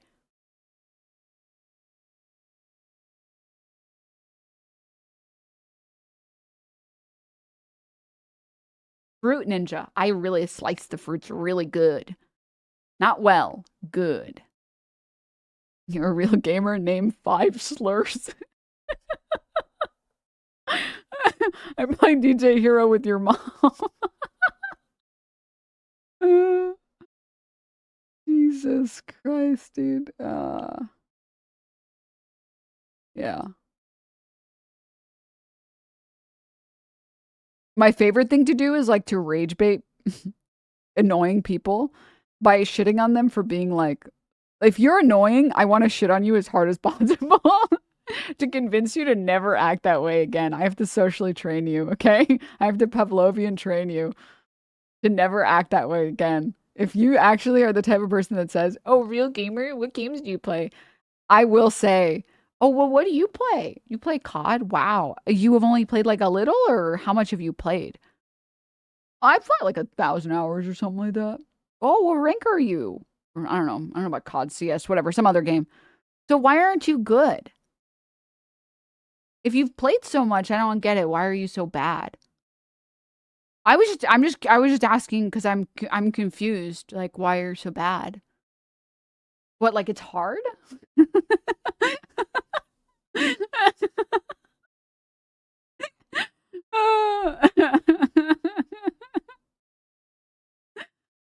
Oh God. Anyways. Not everything has to be a competition. Well, and again, I agree. Not everything has to be a competition. I don't disagree. But casual gamers who already don't think that not everything has to be a competition never get into arguments with people about being a casual gamer. Like, I've never run into someone who like just plays games casually and goes around like gatekeeping and being like, well, what rank are you? Like, what do you play? Oh, what do you play? Casual gamers understand you play how much you want to play, and that's it. It's simple. It's the competitive people that are annoying, and it's especially funny when they're bad. Oh, I love to rage bait. I love to rage bait. That's why I love the clips of that one lesbian who plays COD, destroys these chuds in game and verbally. I know, it's so fun to watch. It's so fun to watch people rage bait. I also really love watching Nyara rage bait people on Valo. Oh my God, I love her so much, dude. She eats the fuck up. She gets people so mad. I want to see if I can find like a good clip. No, not this. Let me see. Wait. She's great. No, shout out Nyara.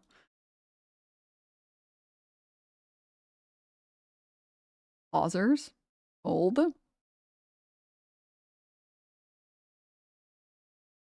Pausers.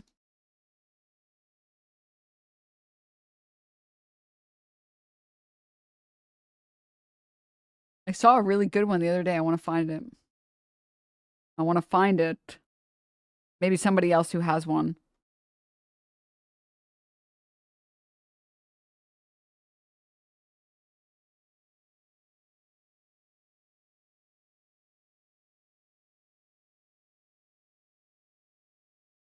No.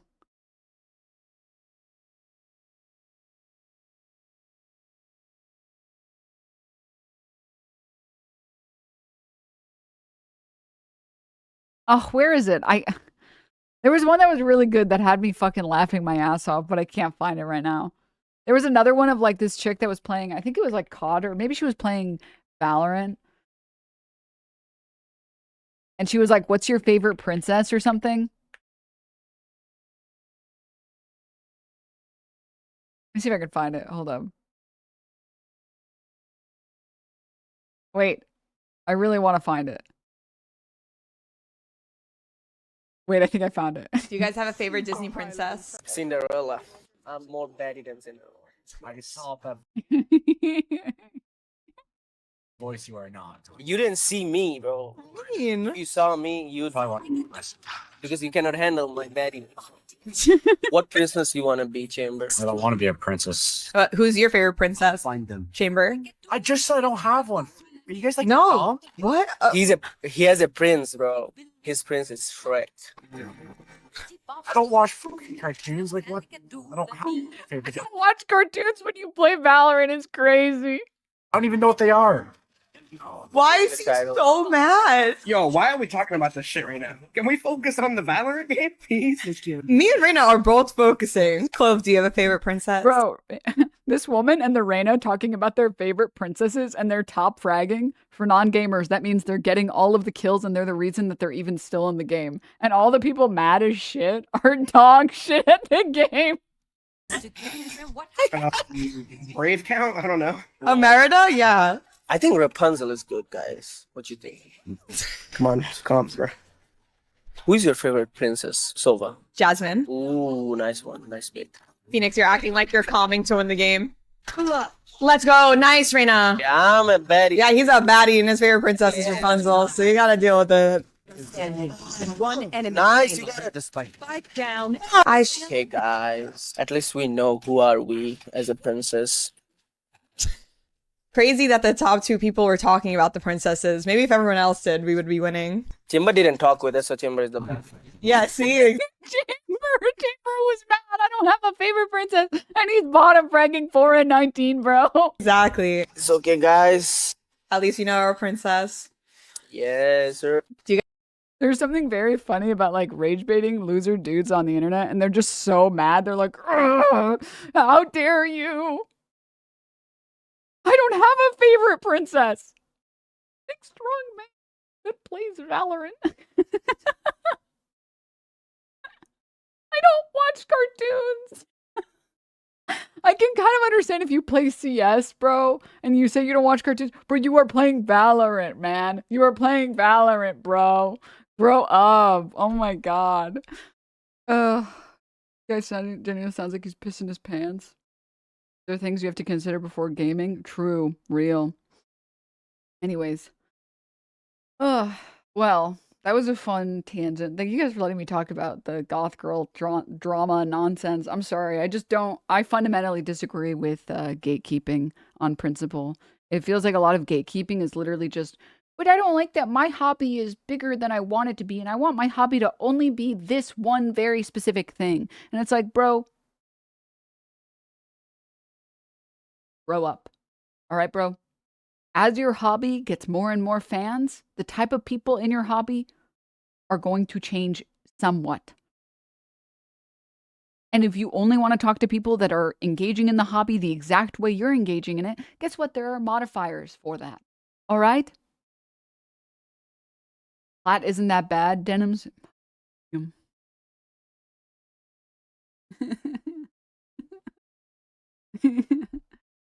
No, for sure, bro. For sure, bro. My 1200 elo in chess is good, actually. For sure, bro. Sorry, my natural state is rage baiting, chat. I can't help myself. I'm a gamer. Yeah, and I just don't care. I just don't care. I'm sorry. I'm just plat temporarily copium.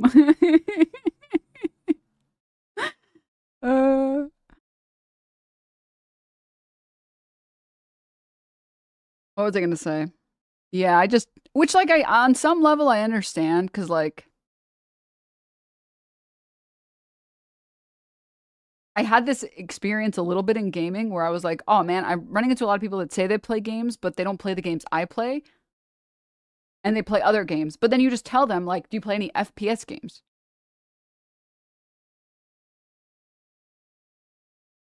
And it's like, oh, you don't? Oh, okay, that's cool. Like, there are modifiers for these terms. Like, you don't need to. If people want to call themselves gamers because they like playing video games, I don't see what the problem is with. It's the same thing there with, like, goth culture. It's like, if you want to subscribe only to certain goth cultures, just say that that person doesn't fit into your particular niche of goth culture. Who cares? I'm a temporarily embarrassed grandmaster reel. Damn, us 1200 elos are catching strays. My bad, bro. I'm just saying, bro. I'm just saying. You look at, like, I think, can I say something? Every plat player is a temporarily embarrassed challenger player. Can I say something toxic? I had this conversation actually recently with a friend about video games. And the conclusion, I don't know about the conclusion. The conclusion, I guess, that we came to is that because with video games, there's so much information that's opaque, and because a lot of video games are team games, it's a lot easier to not realize when you're making a lot of mistakes. But if you compare gaming, like internet FPS games, to something like chess, where there's an engine that shows you that you're a fucking idiot and you hung your queen and your rook and your knight 16 times because you're an idiot, it's a lot harder to be like, no, I'm really good at 1,000 elo, because you check the engine after and you're like, oh, dude, how did I not see that, bro? I am blind. I am so blind.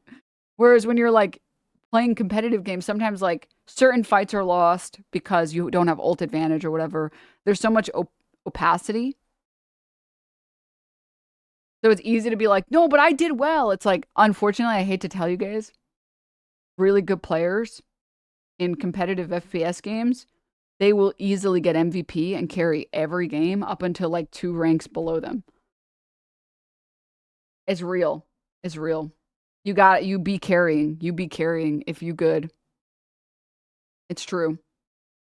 I'm a filthy plat casual in Overwatch. Real. Mm-hmm. And you know, I hate to say it, until you accept radical carry-ism, you will never climb.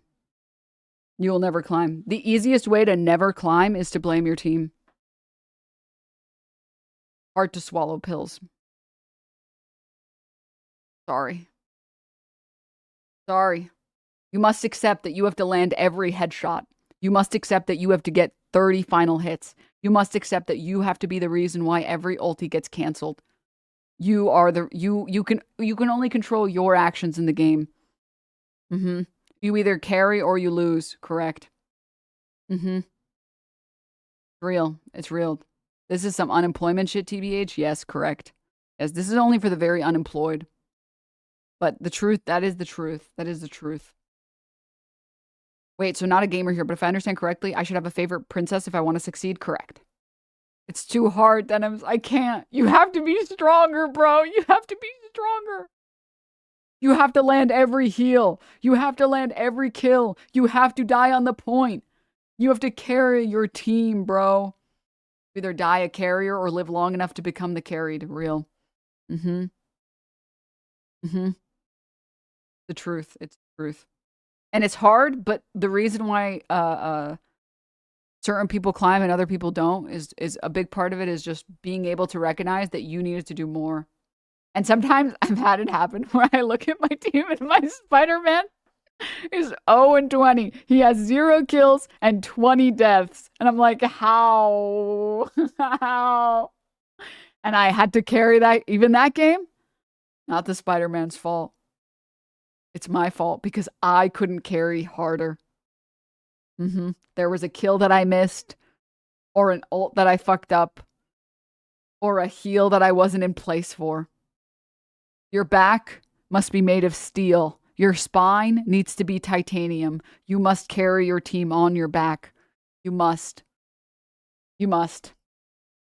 See the new Eamon animation with the new Resident Evil video? Leon has to save Trump. It's hilarious. Let's save that for tomorrow. Oh, but what if I'm a single player gamer? Then you're happy. Then you're normal and you're happy and you live a good life. Congratulations. You won the lotto. I've said these words bar for bar, dude. I know, it's tough. It's sad. And sometimes it's hard, man. DPS is hard. Tank and support are better. Well, I never understand how DPS players cope. It's like, when I play DPS, I'm like, oh, I missed the kill on that. Oh, I missed the kill on that.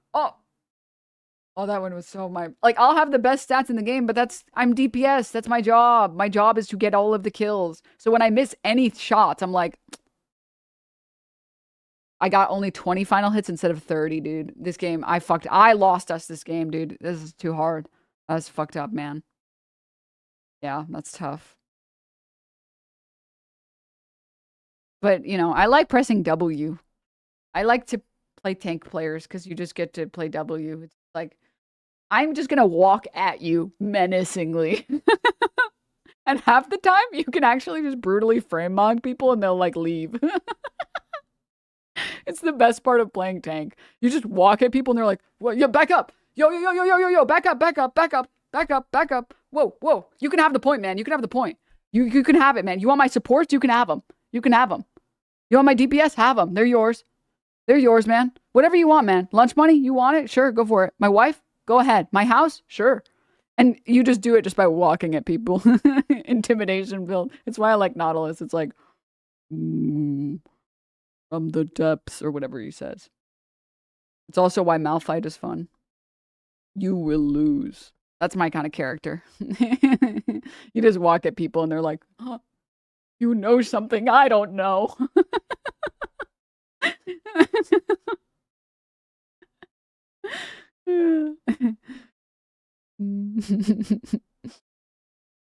But anyways. Anywho.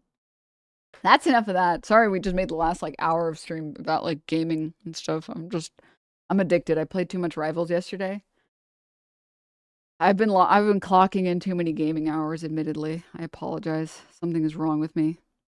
You will lose is the best mouth line. Like, for non-gamers, let me see if I can pull it up really quickly. Tell me if this is not a character you would want to play. How can you not want to play a character that walks up to you and says this?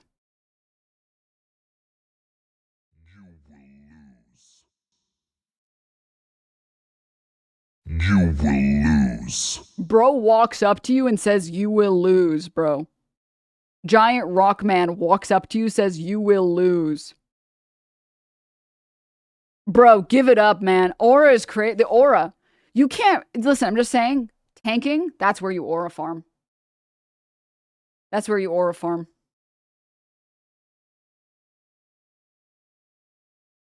Then you see AP, it's an AP Malphite, so you know he's joking. Voice crack? Oh, God. Yeah, I hate bitch-made tanks. This is the only thing I complain about when I'm not on tank and there's bitch-made tanks. I'm like, no, for sure, bro. Yeah, no, the point is so scary. You only have, checks notes, 800 health. Sure, no. Run behind your supports, bro. It's just so scary being Magneto and a shield and 2 bubbles. Walk forward, bitch. I'm literally healing you. So annoying. Bitch-made tanks. Get off tank. Get off. Give it to me. Give. All right, I'm done. Anywho, thank you guys for tuning in. We will do gaming now. I'm going to read you guys into the gaming channel and we're going to play some gaming. I got some Resident Evil mods. Well, 1 mod, but I figure we can download more as we go. Very excited to play. Finally, we play as Leon, bro. I've been waiting to play as Leon for forever. Playing the fucking horror simulator. And for non-gaming frogs, I will see all of you guys tomorrow for another Sunday fun day. So let me pull this up really quickly. Yeah, why do I have to pee so bad? Who did this to me? Who did this to me? Who made me drink all of this water?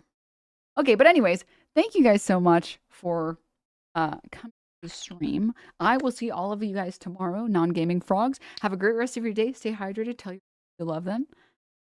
See you guys in the next one. And for the gaming frogs, I will see you guys in 5 minutes. Okay, bye.